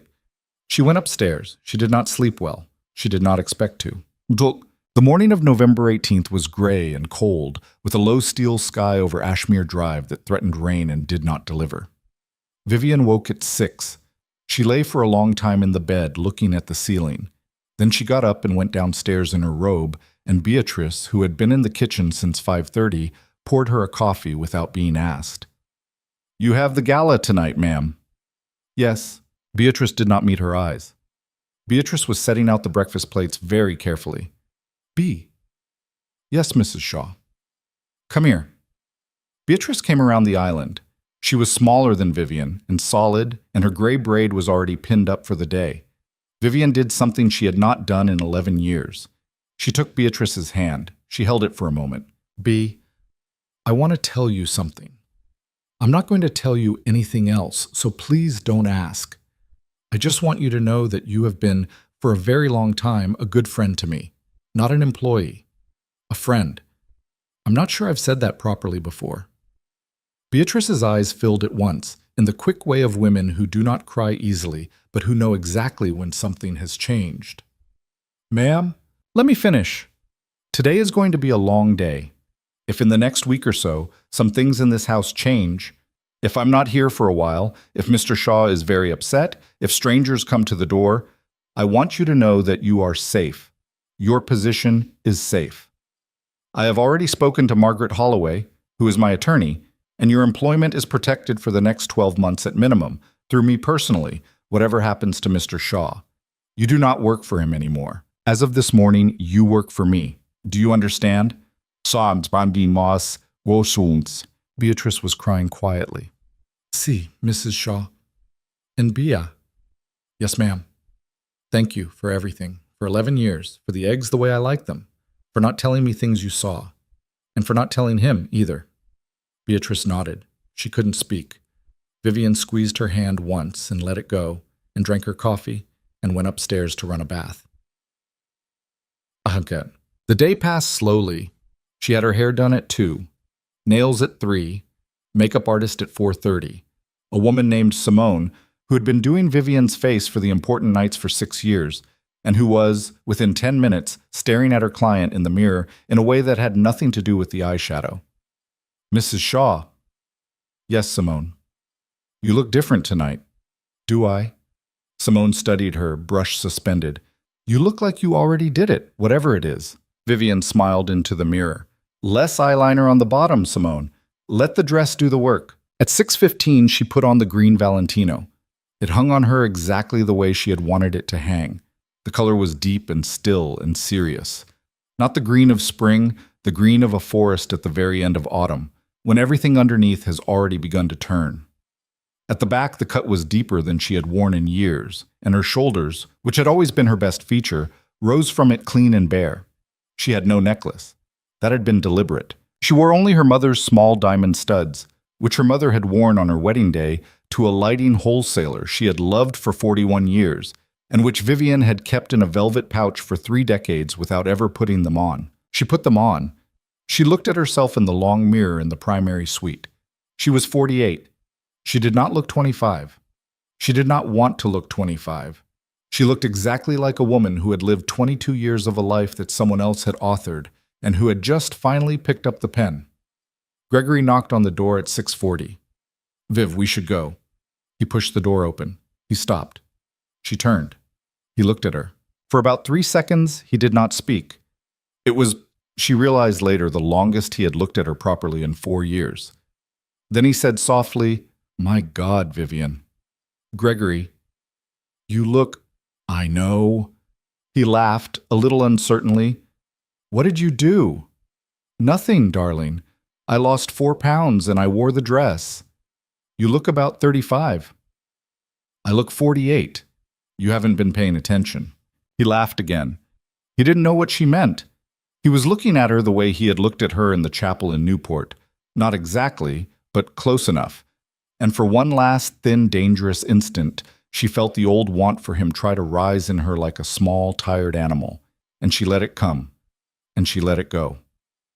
Let's not be late, she said. Well, the Astor Ballroom of the Whitmore Hotel held 800 people at full capacity. And on that Tuesday night, it held 612 of the people Gregory Shaw had spent his life needing to impress. Vivian walked in on Gregory's arm at 7:06, and the room did at once the small ripple that rooms did around her when she was at her best. People looked up. Conversations paused for a half-second. Celia Rothman, from across the cocktail space, raised her glass. Gregory felt it. She could tell he felt it, because his grip on her elbow tightened by a small, pleased fraction, and because he said, low in her ear, You've still got it, Viv. They did the circuit, the board members, the donors, the foundation president, the second-tier celebrities whose presence Whitmore bought each year. Vivian was luminous. She was charming. She was funny. She was, for the first hour, better than she had been at any gala in the past 5 years.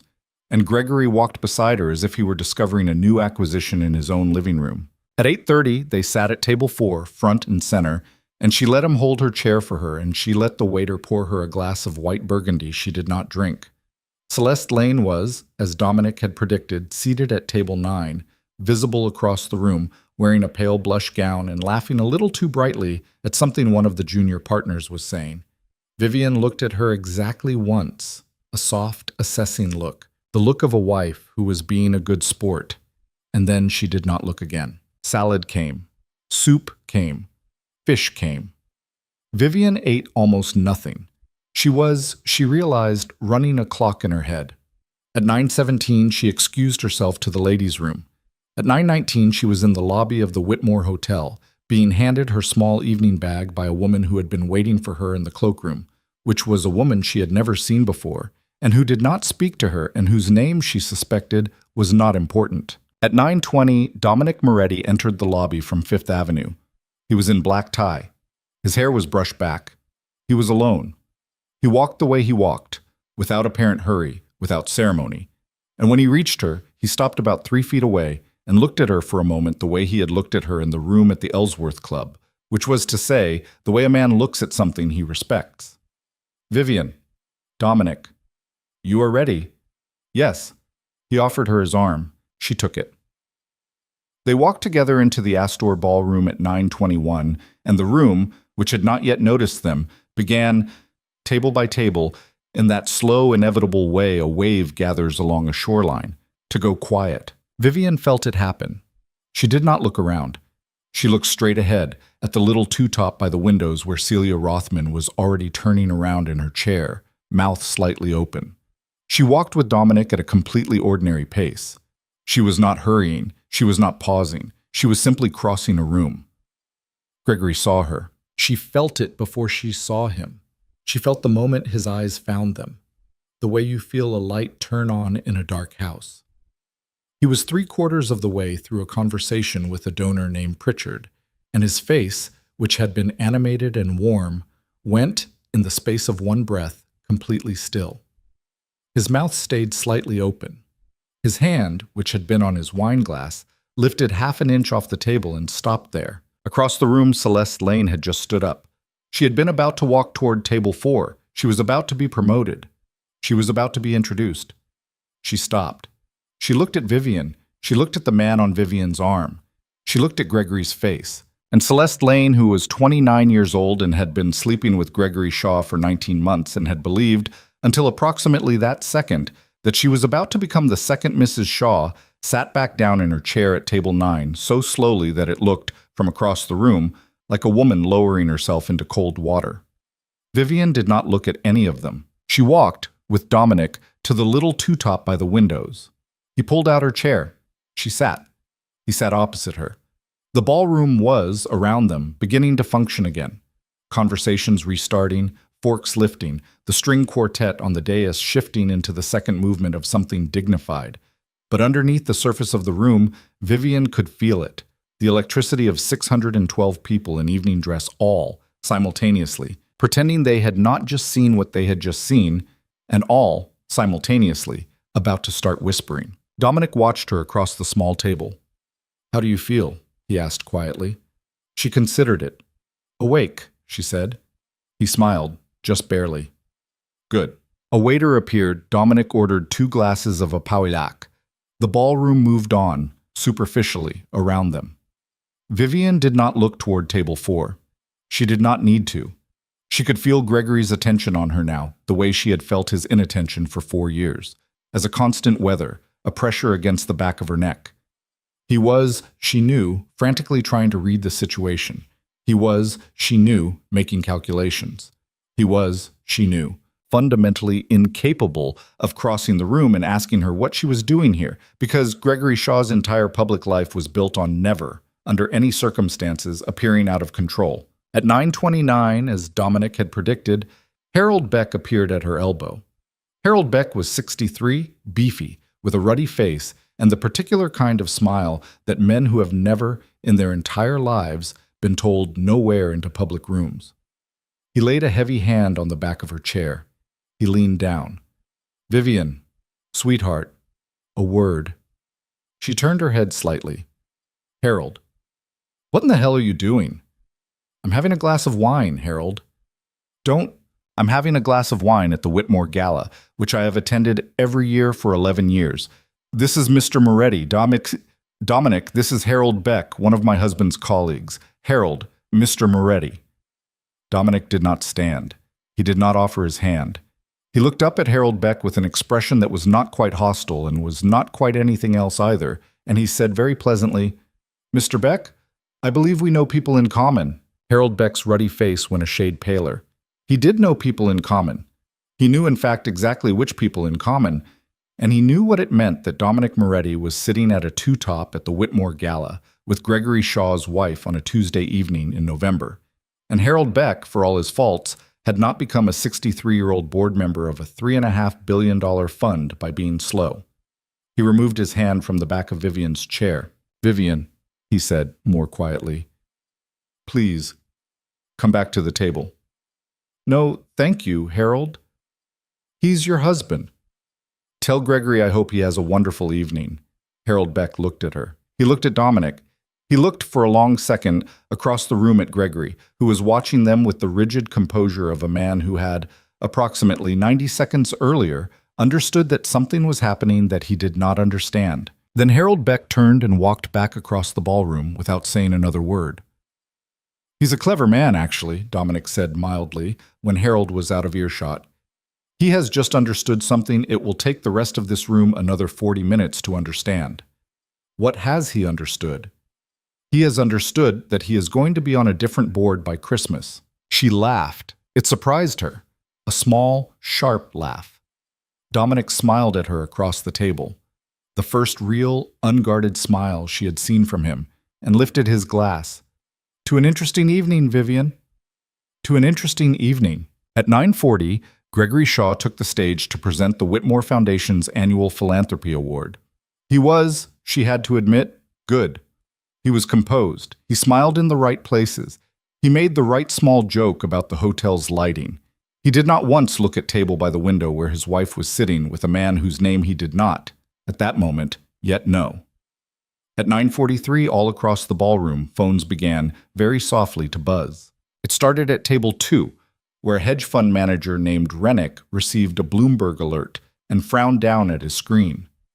Then table 7, where a financial journalist named Yolanda Kim, who had not been given the story because she worked for a competitor of Sarah Lynn's and was therefore now receiving the story the hard way, raised her eyebrows and reached, very quickly, for her clutch.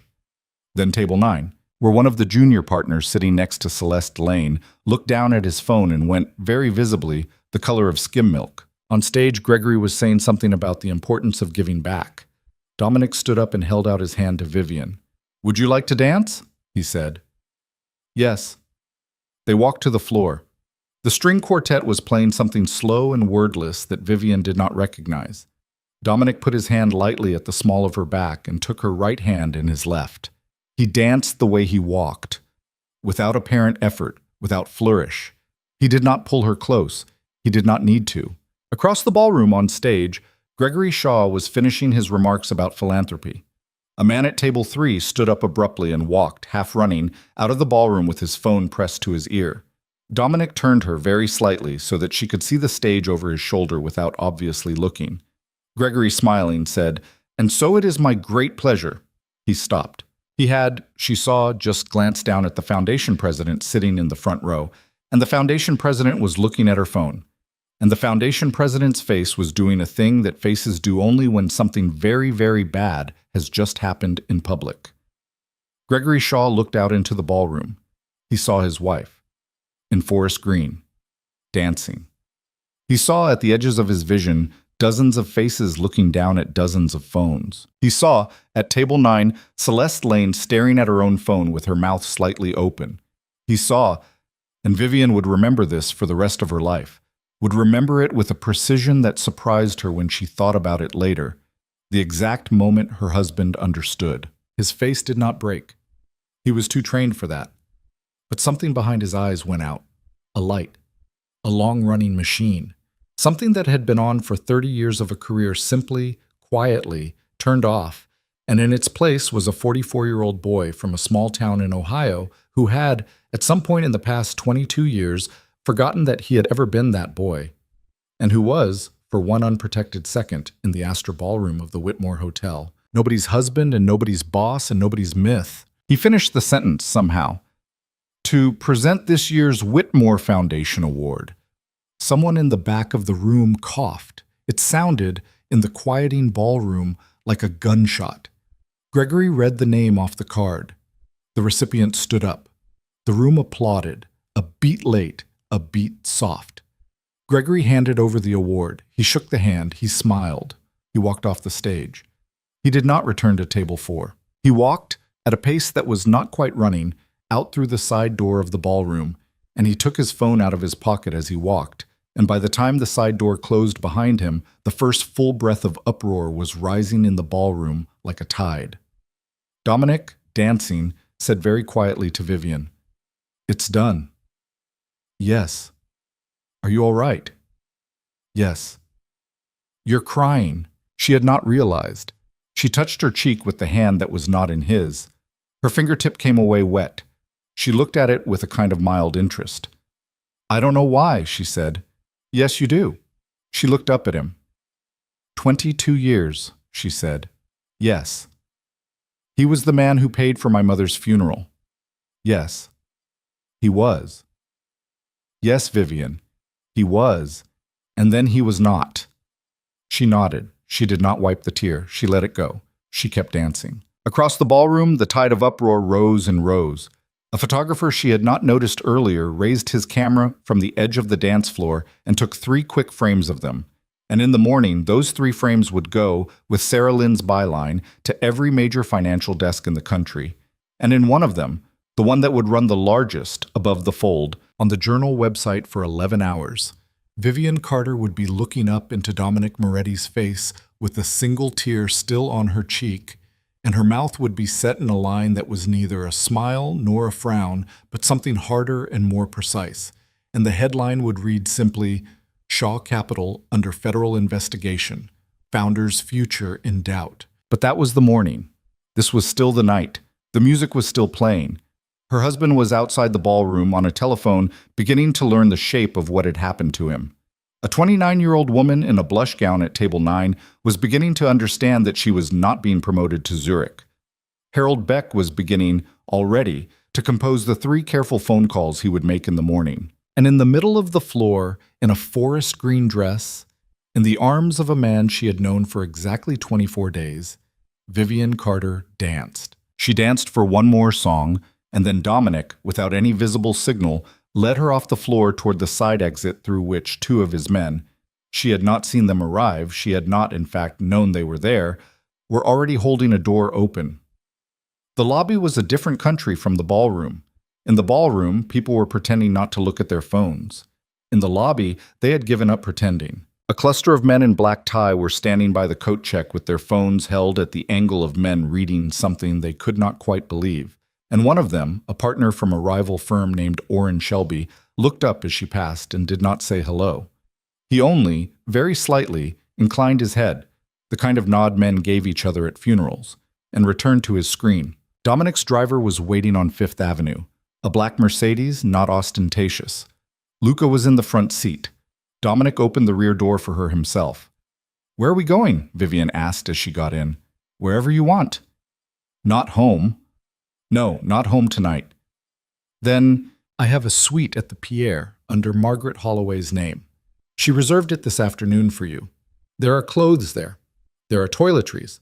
There's a nurse on call if you want one, and there is a bottle of very good whiskey if you want that instead. Margaret is meeting us in the lobby." "You thought of everything."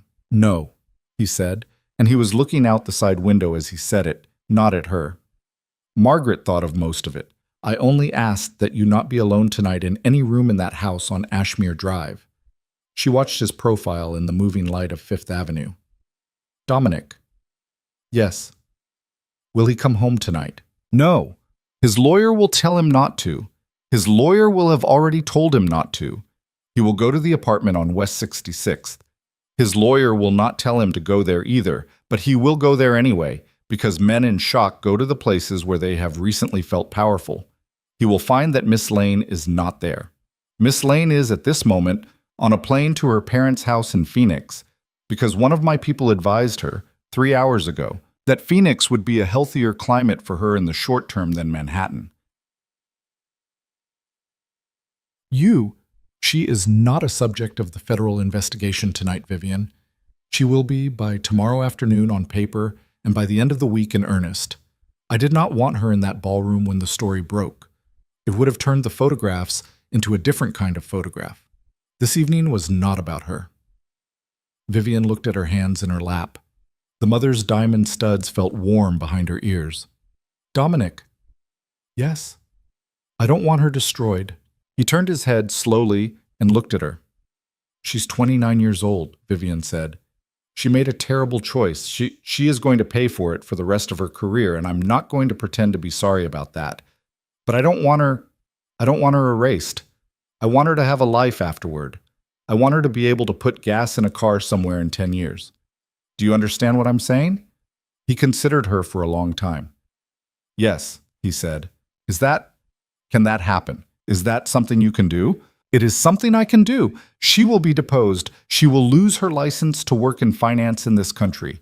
She will not, if I have any say in the matter, be charged criminally beyond the deposition. She will go home to Phoenix. She will, in 3 years, be selling real estate in Scottsdale under a different last name, and she will never, for the rest of her life, work in a building with a view of Central Park again. Is that acceptable to you? Yes. Good. She exhaled a long, shaky breath she had not known she was holding. Vivian, yes. You are a very strange kind of woman, she laughed tiredly. Is that good or bad? It is the reason I broke my rule. Margaret Holloway was in the lobby of the Pierre in a black pantsuit and reading glasses pushed up into her hair.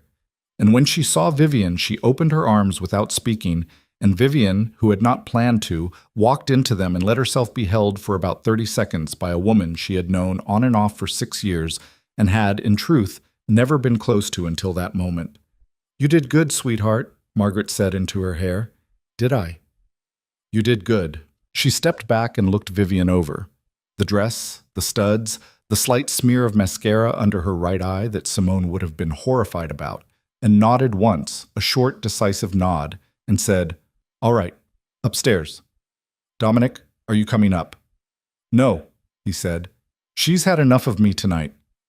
I haven't, Vivian said, before she quite meant to. He looked at her. I'll come up for 10 minutes, he said. Then I'm going home. You need to be with Margaret tonight, not me. They went up. The suite was on a high floor, looking east over the park. Margaret had been thorough.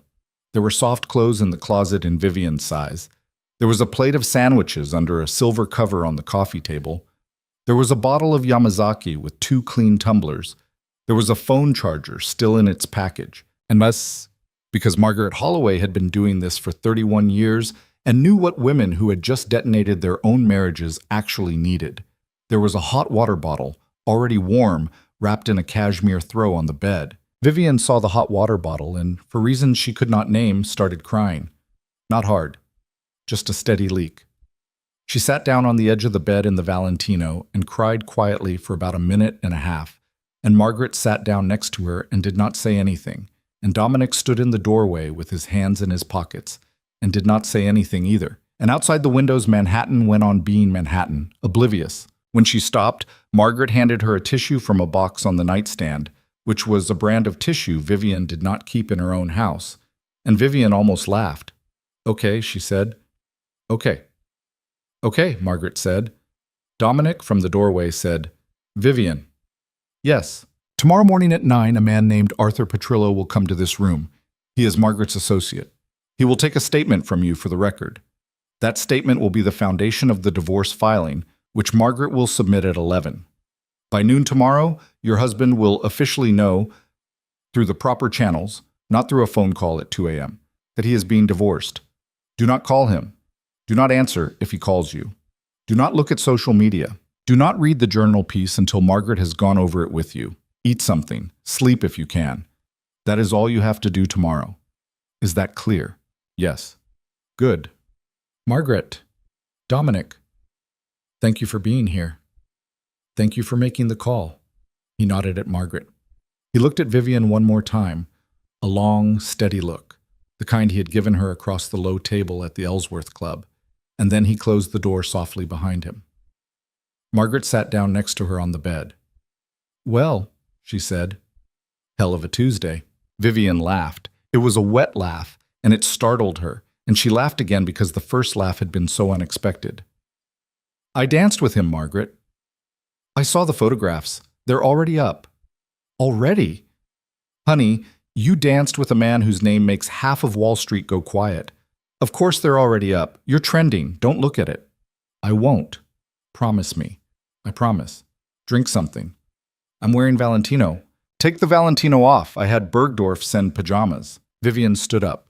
She let Margaret help her with the zip in the back of the dress, a zip she had, for 3 weeks, assumed would be unzipped in her own closet at Ashmere Drive by Beatrice the following morning, and which was, instead, being unzipped by a divorce attorney in a hotel suite on East 61st Street. And she stepped out of the column of forest green and laid it carefully across the bench at the foot of the bed. The pajamas were soft. The hot water bottle went against her stomach. Margaret poured her an inch of the Yamazaki and put it in her hand. Drink. Margaret. Drink. She drank. The whiskey hit her like a small, warm, practical animal, and she closed her eyes and leaned back against the headboard. What happens now? She said, not opening her eyes. Now? Now. Now, Margaret said. He gets a lawyer. The lawyer tells him to say nothing. He says nothing. I file in the morning. The firm's compliance committee is already, as of about 15 minutes ago, holding an emergency meeting. The SEC sent its formal letter to Shaw Capital's general counsel at 9:50 tonight. Dominic made sure of the timing. Which means by the time your husband called his lawyer from the side exit of the Whitmore, his lawyer already had the letter in his inbox. The 2 banking relationships that have been flagging his firm for 9 months will pull the line of credit by noon tomorrow. The 3rd one will pull by Friday, because the 3rd one is always a coward and waits to see what the first 2 do. By Monday, there will be no Shaw Capital Partners, Vivian.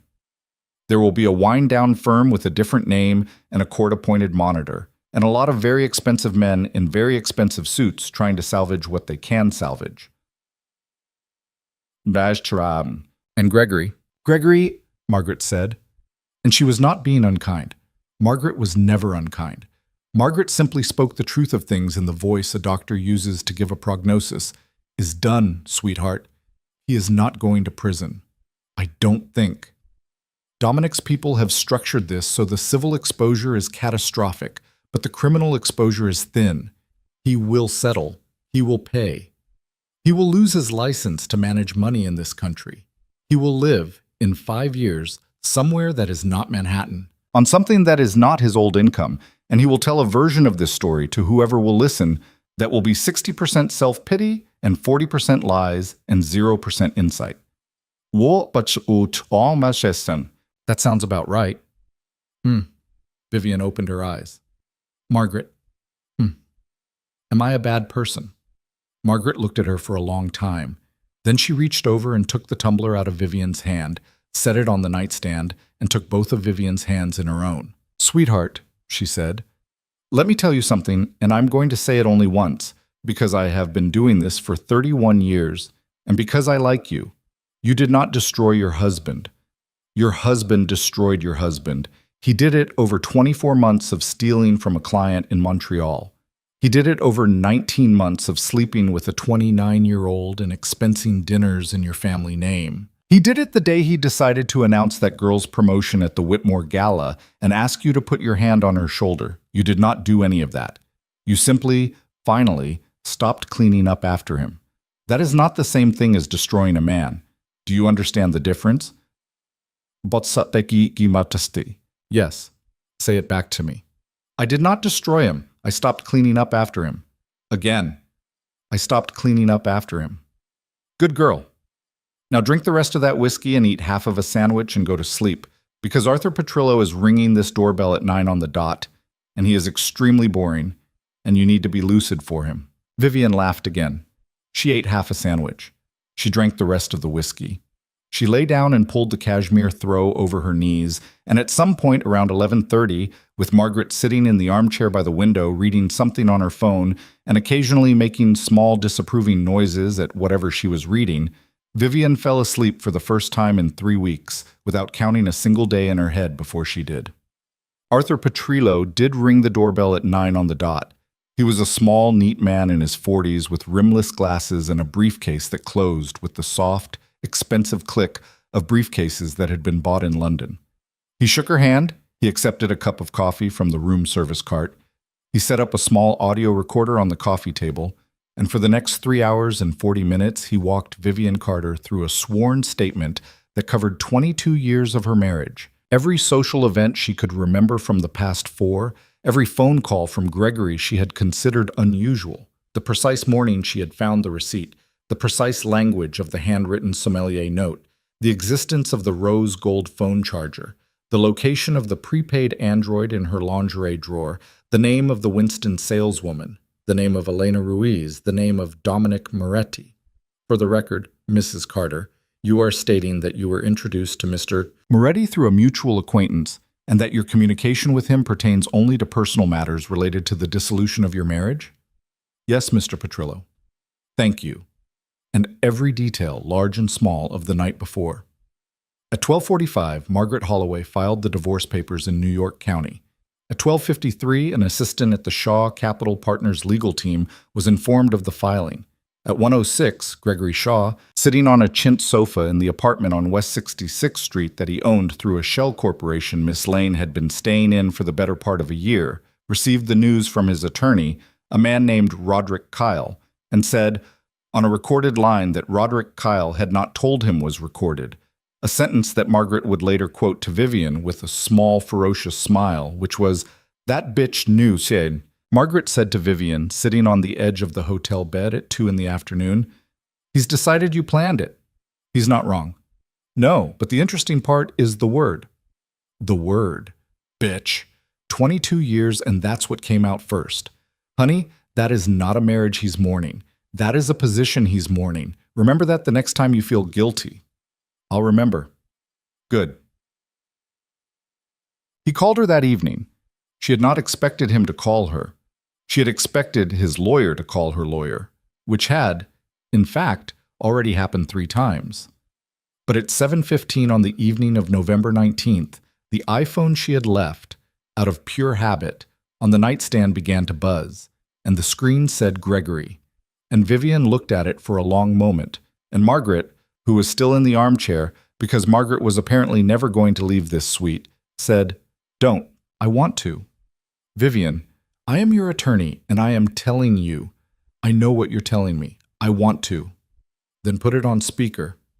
She put it on speaker. She picked up. "Hello, Gregory." There was a silence on the other end. A breath. He was in a room, she could tell. A carpeted room, one with curtains, because there was no echo. "Viv." "Hello." He stopped. He made a small sound that was almost a laugh, except it wasn't. "I don't know what to call you. Vivian is fine. Vivian has always been fine." "Viv."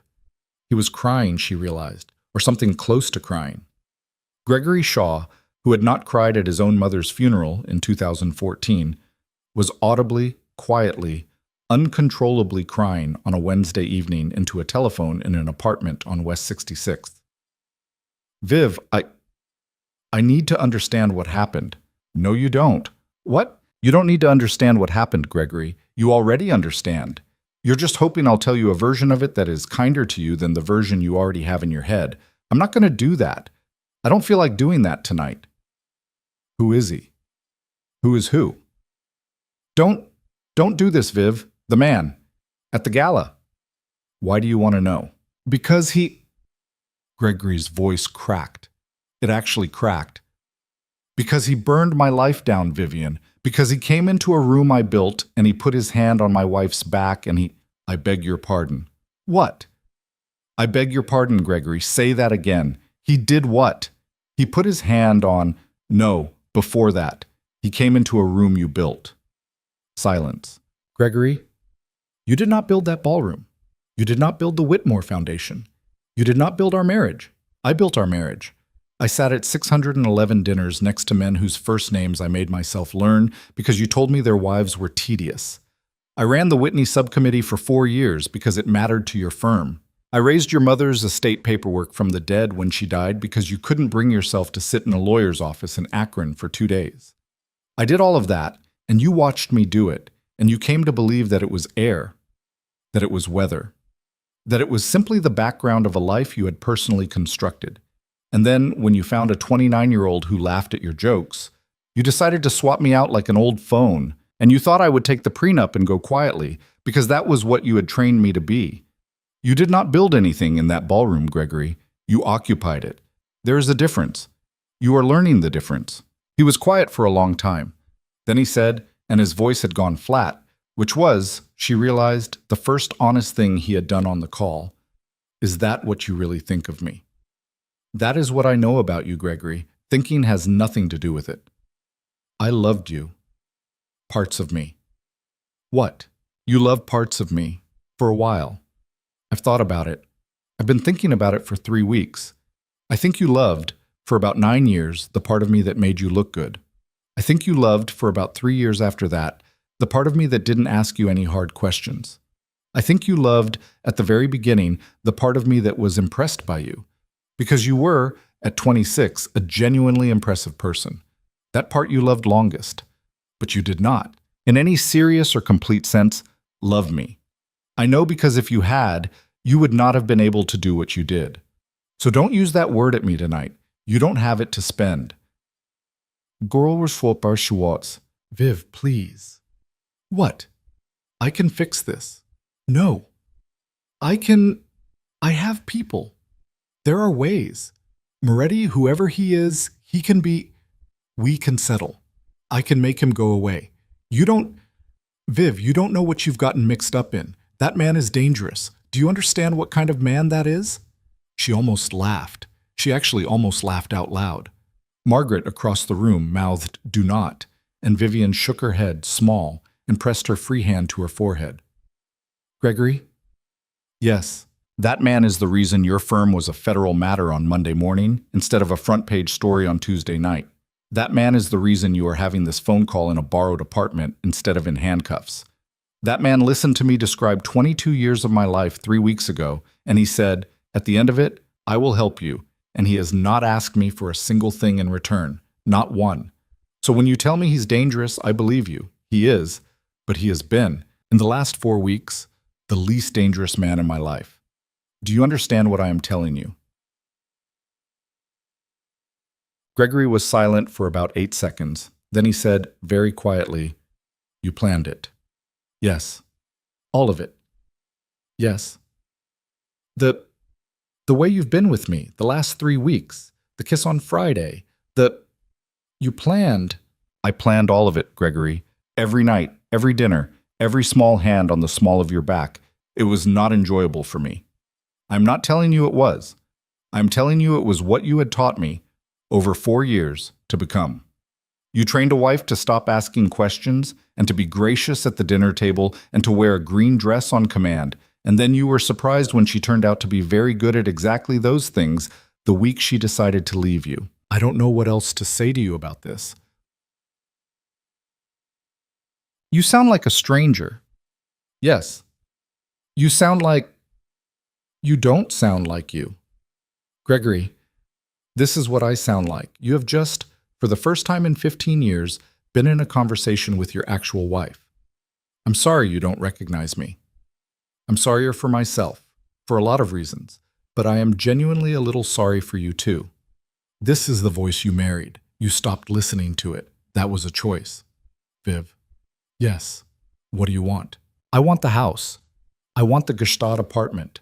I want the Turks and Keiko's property. I want 45% of the liquid assets. I want the share of the firm that the prenup entitles me to, which becomes, under the documented infidelity clause you personally insisted on inserting in 2003, 60% instead of 30%. I want Beatrice's employment protected through me for 3 years. I want the paintings in the library, not the Russia, which you bought before we were married, but the 2 Agnes Martins and the small Mitchell, which you bought with my money, because in 2011 I was the one earning and you were in between funds. I want my mother's earrings, which you will find in the velvet pouch on my vanity, and I want the navy wool coat from Bergdorf that is in the mudroom. Everything else I don't want. You can keep the cars. You can keep the watches. You can keep the Bentley. Jesus. Margaret will send it in writing in the morning. You've already decided all of this. Yes, Gregory, I have been deciding all of this for 3 weeks. I am very sorry. I know that is a lot of information. You have the rest of your life to think about it. You're being cruel, Viv. Am I? Yes. Gregory, I want you to listen to me very carefully. I have not been cruel tonight. I have been clear. You are confusing the two because for 22 years I was never clear with you, and so clarity for me sounds in your ear like cruelty. It isn't. I'm going to hang up now. Do not call me again. Talk to Roderick. Roderick talks to Margaret. That is the channel. Good night. Viv, she hung up. She set the phone very carefully, face down on the nightstand. She looked at Margaret. Margaret looked at her. Margaret's mouth twitched at one corner. You forgot to ask for the Basquiat drawing. He gets the Basquiat. He loves the Basquiat. Let him have one thing. Generous of you. It's the only Christian thing I've done all week. Margaret laughed, a real laugh, a tired one, and stood up and walked over and kissed the top of Vivian's head, which was something Vivian's mother had used to do, and which no one had done to her in about 30 years. Get some sleep, kid. Tomorrow's easier. Is it? Tomorrow there's no ballroom. Tomorrow there's no phone call.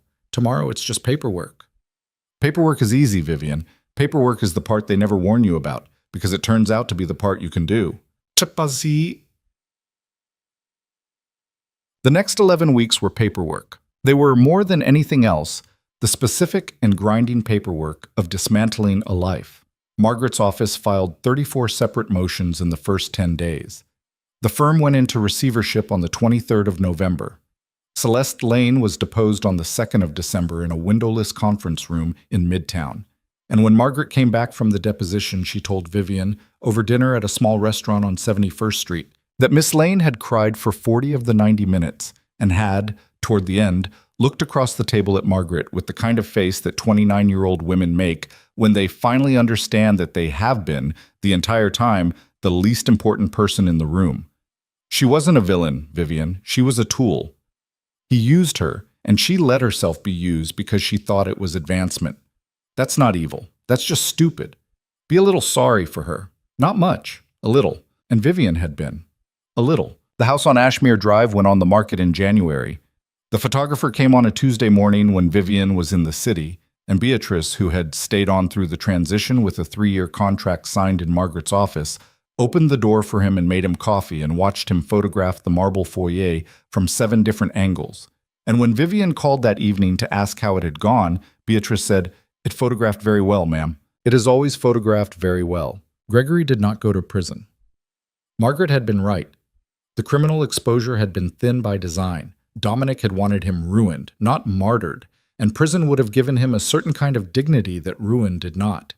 He settled with the SEC in late December for an amount that ate almost the entirety of his share of the marital estate. He lost his license. He left New York at the end of January quietly in a rental car with 2 suitcases and a garment bag to a small house his lawyer had arranged for him in a town outside Sarasota that Vivian had never been to and did not plan to visit.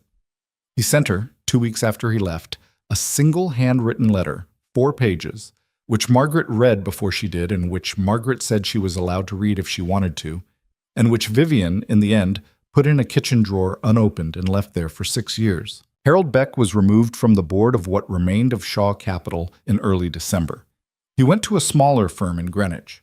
He did not, when Vivian passed him once on Madison Avenue in February, meet her eyes. Mr. Delacroix, in Montreal, received $11,430,000 from a federal settlement in mid-January. He sent, through Dominic, a single note of thanks to Vivian, handwritten on cream stationery, which read only, "Madame, thank you. I have waited a long time. You have done my waiting for me. With deep respect." Vivian kept that one. It went in a small cedar box on her new dresser, which was, by March, in a new bedroom in a new apartment on the Upper East Side that she had bought with her own money and decorated herself, room by slow room, without asking anyone's opinion. She saw Dominic in that period exactly twice. The first time was on the afternoon of December 4th, at the Ellsworth Club, in the same small library. He had asked her to come because there were, he said, A few final matters to be clean about. He meant Beck. He meant Delacroix. He meant the SEC timing. He meant, she gathered, not asking her anything personal at all, which was exactly how he had described himself to her in the beginning, and which she found now she appreciated rather than resented. At the end of the meeting, at the door, he did say one personal thing. He said, "I was not, Vivian, expecting to like you. It was inconvenient.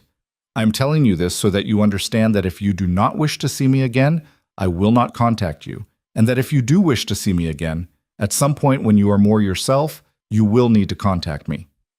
I am not going to be the reason you do or do not see someone while you are still unwinding a marriage. Do you understand?" "I understand." "Good." The second time was in late February for a lunch at a small French restaurant on East 64th that Elena Ruiz had recommended. Elena had actually, it turned out, recommended it to both of them independently, which was a coincidence that Dominic did not believe was a coincidence. They sat by the window. They ate quietly. He asked her how the apartment was coming along. She asked him whether it was true that he owned a vineyard in Tuscany, which was something a friend had told her at a lunch the week before. And he said with a small smile, "I own an interest in a vineyard in Tuscany. It is owned by a man named Arturo, whose daughter I put through Stanford. I sometimes drink the wine." They talked for an hour and a half, and neither of them mentioned the night at the Whitmore at all. At the end of the lunch, on the sidewalk, he took her hand briefly and said, "When you are ready, Vivian, call me. Not before. I am in no hurry." She watched him walk away down East 64th in a dark overcoat, and she stood there for a moment in the cold. And then she put on her gloves and went home to her empty new apartment and poured herself a glass of the same red wine they had drunk at lunch. Which she had, she realized as the label caught the light, asked the sommelier quietly to wrap up for her without telling Dominic. She sat on her new sofa in her new living room overlooking a strip of East 72nd Street with the glass in her hand, and she thought about 22 years in a house on Ashmere Drive, and she thought about the girl in the chapel in Newport at 26 with the bookkeeper's daughter's hands, and she thought about her mother in the vestry saying, "Not yet," and she thought about the man with the silver scar on his jaw saying, "You are not my mother." And she sat for a long time, and she did not cry, and she did not celebrate, and she simply drank her glass of wine in her own apartment, in her own city, in her own life, and at some point the streetlights on East 72nd came on, and the little living room went orange with them, and Vivian Carter, Shaw, still technically for another 17 days, set the empty glass on the coffee table and stood up and went to bed in her own bed, alone, and slept through the night. The divorce was final on the 16th of March, at 11:42 in the morning, in a courtroom in Lower Manhattan that Vivian had imagined would be larger and more formal than it turned out to be. It was a small room with scuffed linoleum and a judge who had a head cold and kept apologizing for needing to blow his nose. Gregory was not there. He had waived his appearance. Roderick Kyle had told Margaret that his client did not feel physically able to be present, which Margaret had translated for Vivian as "he cannot look you in the face." The whole thing took 19 minutes. Margaret stood up. The judge signed. Vivian walked out onto Center Street into a cold, bright March morning with a document in her handbag and a taxi waiting, and she realized, halfway across the sidewalk, that she had no idea what she was supposed to do for lunch. She called Margaret from the cab. "I don't know what to do now." "Sweetheart, that's the best problem a woman can have." "I'm serious." "So am I. Go eat a sandwich, walk through the park, buy yourself a piece of furniture you don't need, don't call him. Don't call him either for at least a week. Just be unaccounted for." Unaccounted for. The feeling is going to be strange. You haven't been unaccounted for since you were 26. Let it be strange. She ate the sandwich. She walked through the park. She did not buy the piece of furniture. What she did buy, in a small shop on Lexington, was a yellow ceramic pitcher with a chipped handle that she did not need and that no interior decorator would ever have approved of. And she carried it home under her arm, and she put it on the kitchen counter of her apartment, and she filled it with white tulips from the deli on the corner. And she stood in her own kitchen and looked at the pitcher for a long time. She did not call Dominic. Not for a week. Not for 2 weeks. Not for a month. She spent the month being unaccounted for mostly. She went to Paris by herself for 6 days, which she had never done in her entire life, and she stayed in a small hotel on the Rue Jacob that Elena Ruiz had recommended, and she ate alone in restaurants every night for 6 nights. And on the 5th night, the owner of a small wine bar in the 6th arrondissement, a woman in her 60s with a gray streak in her dark hair, asked Vivian, in English, what had happened to her, because she had that particular look, and Vivian, for reasons she still did not understand later, told her. The whole thing. The 22 years, the receipt, the ballroom, the green dress. It took about 40 minutes. The woman listened without interrupting, refilled Vivian's glass twice without being asked, and at the end said, in her soft French-accented English, "So, you are beginning." "I think I am." "Good. Begin slowly. The women who begin fast, She made a small dismissive gesture with her hand. They begin someone else's life again. You, I think, are ready to begin your own." Vivian thought about that for a long time on the flight home. She called Dominic on a Thursday in late April.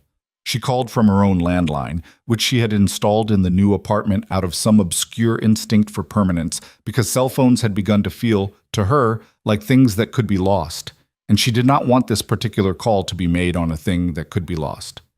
He answered on the 3rd ring. "Vivian." "Hello." "Hello." Neither of them said anything for a moment. She realized, with a little bit of private amusement, that he was not going to fill the silence. He was not that kind of man. If she had called him to say only his name, he would have sat on the other end of the line for however long the silence lasted, and then he would have said good night and hung up.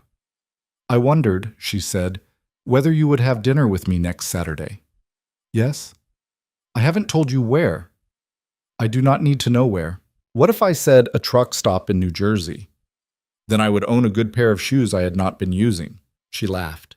She actually laughed, out loud, in her own kitchen, with the yellow pitcher on the counter and the white tulips beginning by then to brown at the edges. "It's not a truck stop in New Jersey." "Pity." "It's a small place on East 78th. Do you know it?" "Bertaud's." "I know it." 8 o'clock. "Yes." "Dominic." "Yes." "I want to be clear about something." "Yes." "This is not the beginning of anything. I don't know yet what it is. I don't want you to arrive at Bertaud's with a plan. I don't have one. I am calling you because I would like to eat dinner with you and see what happens, and I wanted to say that out loud before we were across a table, so that we wouldn't be pretending with each other." There was a small, warm silence. "Vivian." "Yes. I have not had a plan since November 18th. "All right. I will see you Saturday." She hung up. She stood in the kitchen for a minute with her hand still on the receiver. Then she picked up the dying tulips, dropped them in the trash, rinsed the yellow pitcher, and went into the bedroom to decide what she was going to wear to dinner with a man she had, when she thought about it plainly, no real idea how to categorize. Bertaud's that Saturday had candles on the tables and a waiter who was too young for his own confidence, and a woman at the bar wearing a hat Vivian disliked on sight. Dominic was there before her, at a corner table, in a charcoal suit and no tie. He stood when she came in. He did not kiss her cheek. They had not, at that point in their acquaintance, ever kissed, not on any cheek. He simply pulled out her chair and sat down opposite her and said, "You cut your hair." 2 inches. "It suits you."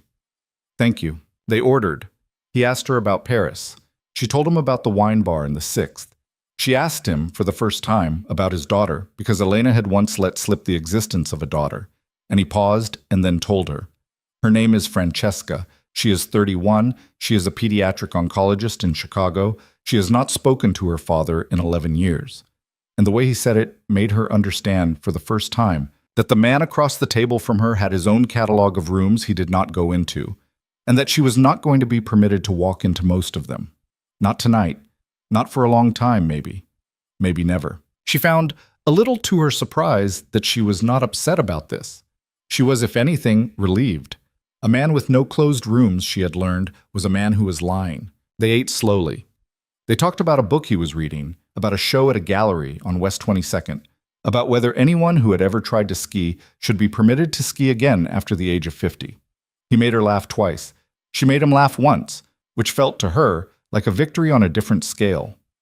The dinner lasted 2 hours and 20 minutes. He paid. She let him. On the sidewalk outside Bertaud's, under the yellow light of the street lamp, He turned to her and said, "Thank you, Vivian. That was the best evening I have had in about a year." "Likewise. May I call you?" "Please." "When?" "Whenever you want." "Good." He did not touch her. He did not lean in. He inclined his head, a small, formal nod, the way he had nodded at her in the library at the Ellsworth Club on a Saturday afternoon in October. And then he walked down 78th toward Park Avenue, and Vivian stood on the sidewalk and watched him go. And she felt very precisely two feelings at the same time. She felt like a 48-year-old woman who had just had a nice dinner with a man she was going to see again. And she felt like a woman who had, in the course of 4 months, rebuilt the inside of her own life from scratch, and who was now, for the first time in 22 years, having a Saturday night she had not rehearsed. She walked home. It was 9 blocks. She walked them slowly. They saw each other, after that first dinner, at a pace that was determined entirely by Vivian and that Dominic, to his credit, did not once push. Once a week in May. Twice a week in June. In July, he invited her to the vineyard in Tuscany that he had an interest in, and she went, because by then Margaret had told her, in the bluntest possible terms, over lunch at a place on 68th, that she was behaving like a person who had been punished for having wants for 22 years, and was now trying to prove she could live without them. Which, sweetheart, was not the same thing as having grown as a person. It was just a different kind of smallness. And Vivian had put down her fork and said, "Damn you, Margaret." And Margaret had said, "You're welcome." Tuscany was not the way any of it is ever described. She had been prepared by a certain kind of magazine for a cypress-lined driveway and a long table outdoors with 20 of his cousins. It was not that. It was a low, plain farmhouse that needed pointing on the south wall and a small kitchen with 1 copper pan that Arturo's wife insisted on using for everything, and a terrace that got the wrong light in the afternoon, and a dog named Oro, who was, Dominic explained apologetically, not a smart dog. I am sorry. We love her anyway. They stayed 9 days. Dominic wore the same pair of soft cotton trousers for most of it. He read, in the afternoons, a biography of a Roman emperor that he told her at dinner. With genuine interest he found, essentially tedious. But there is a chapter coming about his teeth that I am told is excellent. On the 5th night, on the terrace, after a dinner of tomato bread and a piece of steak cut too thick, and then a small peach each, she told him about her mother, the whole thing. The bookkeeper's job in Patterson and the funeral in 2003, and the sentence in the vestry in Newport. He listened the way he had listened to her at the Ellsworth Club in October, which was to say, without any expression and with total attention. When she was done, he said only, "She was right," and poured her more wine, and did not try to add anything, because he was a man who understood that some sentences do not need a second sentence after them. On the 7th night, she did not go back to her own room, which she had been using, and she did not come out of his until the morning. Neither of them said anything about it at breakfast. Arturo's wife made coffee for 3 without comment. The dog chewed an old espadrille under the table. The world did not reorganize itself. Some things, Vivian thought, were simply allowed to happen to you at 48 when you had stopped expecting the world to reorganize itself around them. And those things were, she was discovering, the only ones that really stayed. They did not marry quickly, which was what the women of a certain kind of magazine, had such a magazine existed about her life, would have wanted them to do. They did not marry in the fall after Tuscany. They did not marry the following spring. They did not marry, in fact, until almost 3 years after the Whitmore Gala, on a Tuesday in late September, in a judge's chambers in Lower Manhattan, with Margaret Holloway as a witness and Elena Ruiz as the other witness, and no ring on either of their fingers until 10 minutes before the ceremony, when Dominic handed her a small pouch and said, "These are my mother's. You do not have to wear them. If they do not fit, do not try to make them fit." And there were 2 thin bands in the pouch, 1 gold and 1 silver, and they fit. And she put on the gold one, and he put on the silver one, and they went down the elevator afterward and ate lunch at a diner 2 blocks away, and that was the wedding. There were 6 people at the dinner that night at a restaurant Elena had rented out on Bleecker, and one of them was Beatrice, who had cried when Vivian had asked her to come, and who had brought, as a gift, a small embroidered tea towel she had made herself over the course of 6 months, which had, on it, 2 initials stitched in navy blue, V and D, And between them, very small, a little match. Dominic had looked at the tea towel for a long moment, and then at Beatrice, and then, without saying anything, had folded the towel carefully and put it in the inside pocket of his jacket. And that was the closest Vivian ever came to seeing him cry. He never tried to silence her. That was the part she thought about most often in the years afterward, when she thought about the difference between the two marriages. He did not always agree with her. He disagreed with her, sometimes loudly, and he could be, when he was tired, short in a way that stung. And he had, she discovered over time, a habit of going quiet in a room for 40 minutes or an hour when something had hurt him, which was a habit she had to learn to wait out rather than chase. He was not perfect. He had a past she learned, over years, selected pieces of, and there were pieces she came to understand she was not going to be given, and she made her peace with that because the alternative was to be given a lie. And a lie was a thing she had already lived in for 22 years and would not live in again. He snored. He was vain about his hair. He refused to learn how the dishwasher in her kitchen worked, even after he had moved his books into her apartment, and then, a year later, they had bought a different apartment together on the Upper West Side and moved both their books into that one. He said once, in the middle of an argument about something small, whether she had committed to a trip to Montreal in November, or whether he had imagined her commitment, "Vivian, I am trying." And she had said, "I know you are, Dominic. I am also trying. We are both trying. That is the whole job. Please go sleep in the guest room tonight because I need to think." And he had gone, without protest. And in the morning, he had come back into the bedroom with coffee, and he had set the cup on her nightstand, and he had said, "You were right. I did imagine your commitment. I am sorry." And she had said, "Thank you. Come back to bed." And he had. That was the marriage. That was, in the end, the whole thing. It was not a fairy tale. It was a grown marriage between two grown people who had both been wrong before and had both been wronged before, and who had decided, with their eyes open, to try. The chemistry was real, the respect was real, the loyalty was real. None of it was perfect. All of it was chosen, every week, every month, and that, she came to believe, was the only kind of loyalty that ever meant anything. The kind that was chosen again, and not assumed. What? Gregory Shaw lived, in the end, for 9 more years after the Whitmore Gala. He lived in the house outside Sarasota that his lawyer had arranged, and then, when the money from the settlement began to run thin, in a smaller condominium in a building full of men with similar stories, and he died, at 68, of a heart attack on a Thursday afternoon in April, alone, in a chair on a screened porch, watching a baseball game on a television with the sound down. Vivian learned about it from a phone call from Roderick Kyle, who had, over the years, softened considerably toward her, and who had, in the end, been the only real friend Gregory had retained from the old life. Roderick told her Gregory had asked, a few weeks before, that she be informed if anything happened, and that was all he had asked. There was no letter. There was no will reading to attend. There was no funeral she was expected at. He had outlived, she realized as she hung up, almost everyone he had spent his career trying to impress, and he had died in a chair on a porch with the sound down on the ball game, which was, she thought, with a sadness that surprised her, the saddest specific detail she had ever been told about the end of a man's life. She sat with it for a while. She did not cry. She did not either feel nothing. What she felt was the thing she had always expected she would feel, eventually, about Gregory Shaw, which was a kind of clean, deep regret. Not for the divorce, not for the gala, not for any of it, but for the man he had been at 34 in a restaurant on Lexington the night he had told her with his whole face that he wanted a wife who would walk into any room and make him proud. That man had existed. She was not going to pretend he hadn't.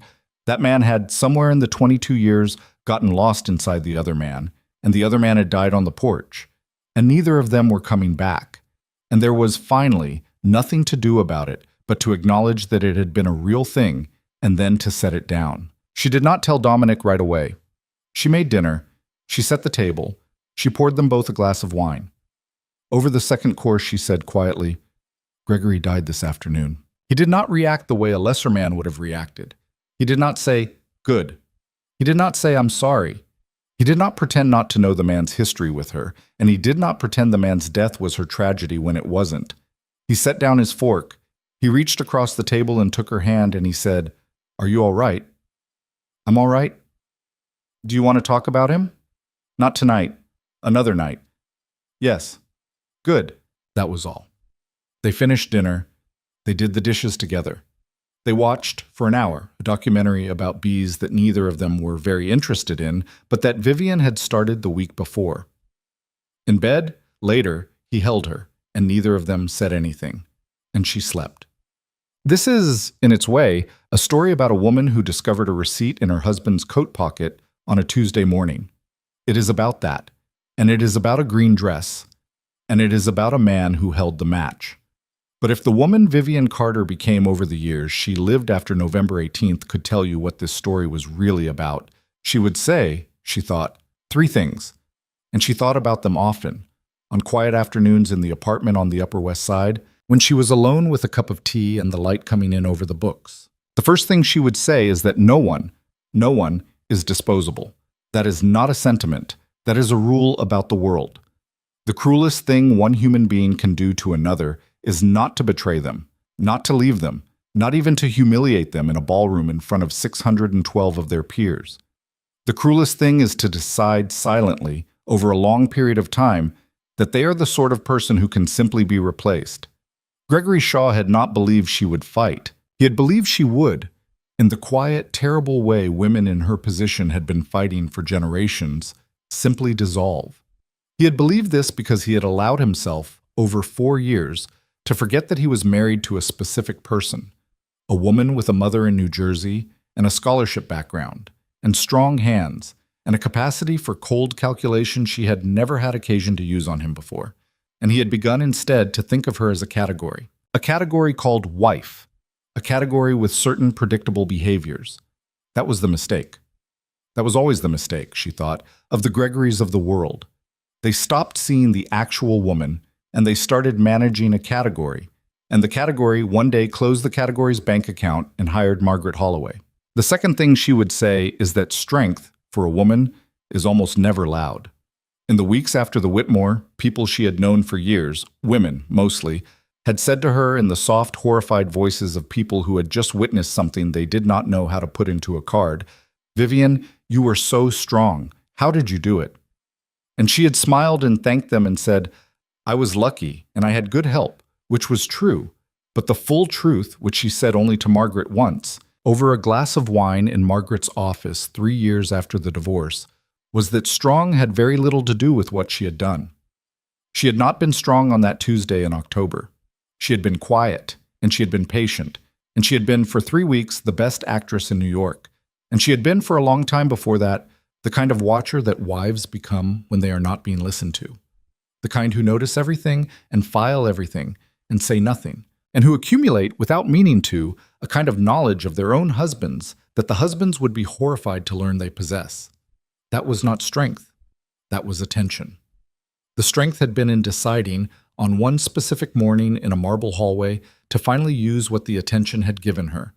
The strength had been in not pretending anymore that she did not see what she saw.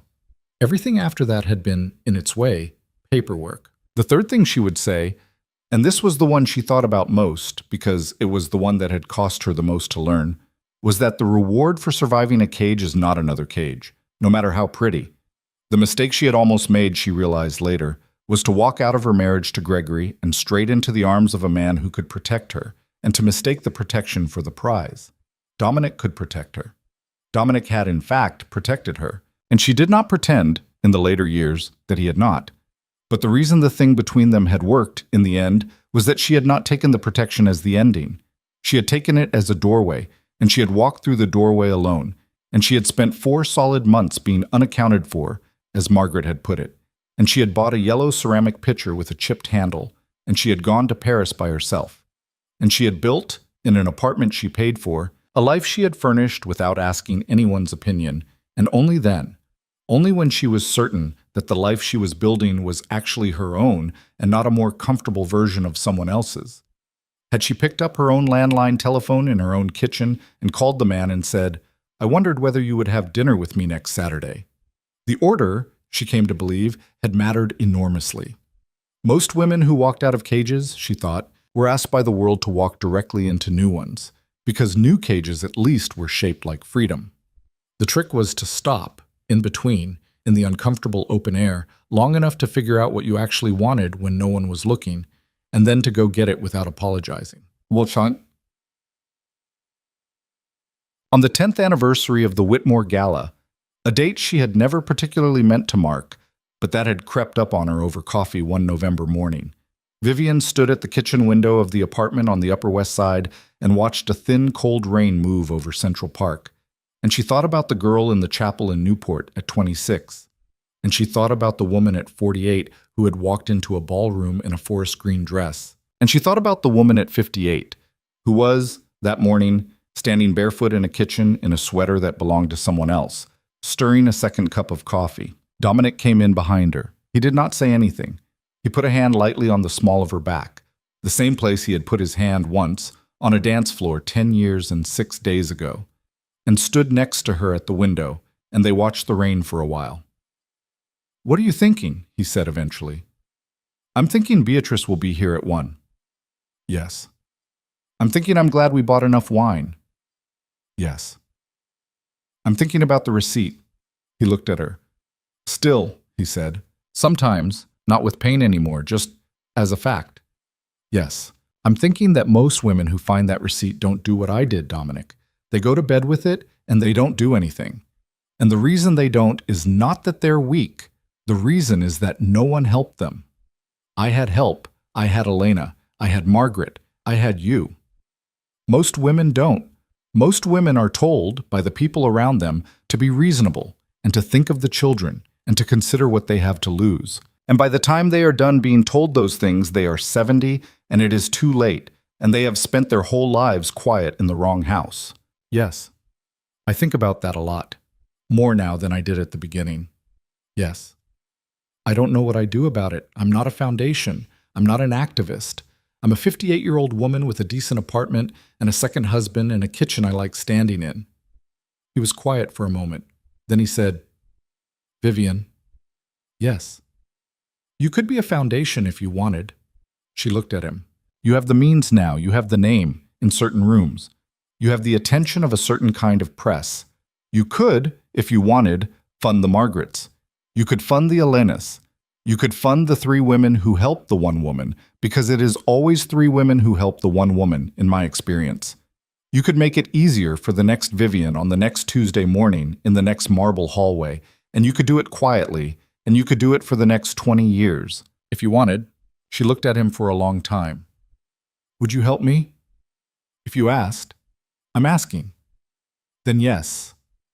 She turned back to the window. The rain was coming harder now. A man with a yellow umbrella was crossing Central Park West against the light.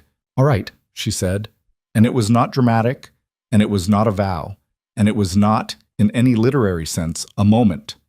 It was simply a decision, made on an ordinary morning in an ordinary kitchen by a woman who had, at a certain point in her life, discovered that she was the kind of person who made decisions, and who had since then been careful to keep making them. "All right, what?" Dominic said, smiling slightly. "I'm going to call Margaret this afternoon." "Good. It's going to be called something boring. Not my name, not your name. Something administrative, a fund. I don't want it to be a monument." "Good. And it's going to help women get out." "Yes. That's it. That's the whole mission statement. It's going to help women get out." "Yes." She leaned, just slightly, against his shoulder. "Dominic." "Yes." "Thank you for holding the match." "Vivian, you lit it yourself." "I know, but thank you anyway." He did not say you're welcome. He did not say anything. He took her hand, the one with the thin gold band on it, and he held it loosely, and they stood at the window together, and after a while the rain eased, and the man with the yellow umbrella disappeared into the park, and Beatrice called at 12:40 to say she was running a little late because the subway was a mess, and Vivian laughed and said, "Take your time," and hung up, and went to put on a proper sweater of her own. That afternoon she called Margaret Holloway. That evening she wrote on a piece of plain white paper at the kitchen table the first rough notes of a small organization that, over the next 11 years, would help a little more than 400 women leave marriages they had been quiet in for too long. It would never be famous. It would never have her name on the door. Most of the women it helped would never know who had paid for the attorney or the prepaid phone in the back of the lingerie drawer. or the hotel suite on the night of the gala, or the woman in the lobby with the evening bag, or the 1,000 small quiet logistics that made the difference every single time between a woman who got out and a woman who stayed. That was how it ended in the end. Not with a ballroom, not with a dress, not with a photograph on the front page of the journal. It ended with a woman at a kitchen table in a sweater that belonged to someone she had chosen, writing the first notes of a way to pass the match along. She closed the notebook around 10. She went to bed. Dominic was already asleep, on his side, snoring a little, and she got in and turned off the lamp, and she lay for a moment in the dark, and she thought very briefly of her mother's hands on her shoulders in a vestry in Newport 32 years before, and of the sentence her mother had said to her, "Vivi, a man who is good to you in public and cold to you in private, you leave, you don't wait, you leave." And she thought, with a small private smile in the dark of her own bedroom, in her own apartment, in her own life, "Ma, I left. It took me a long time, but I left." Then she closed her eyes and slept, and the rain came back against the window sometime after midnight, and the city went on with its business around her, and that was truly the end of it.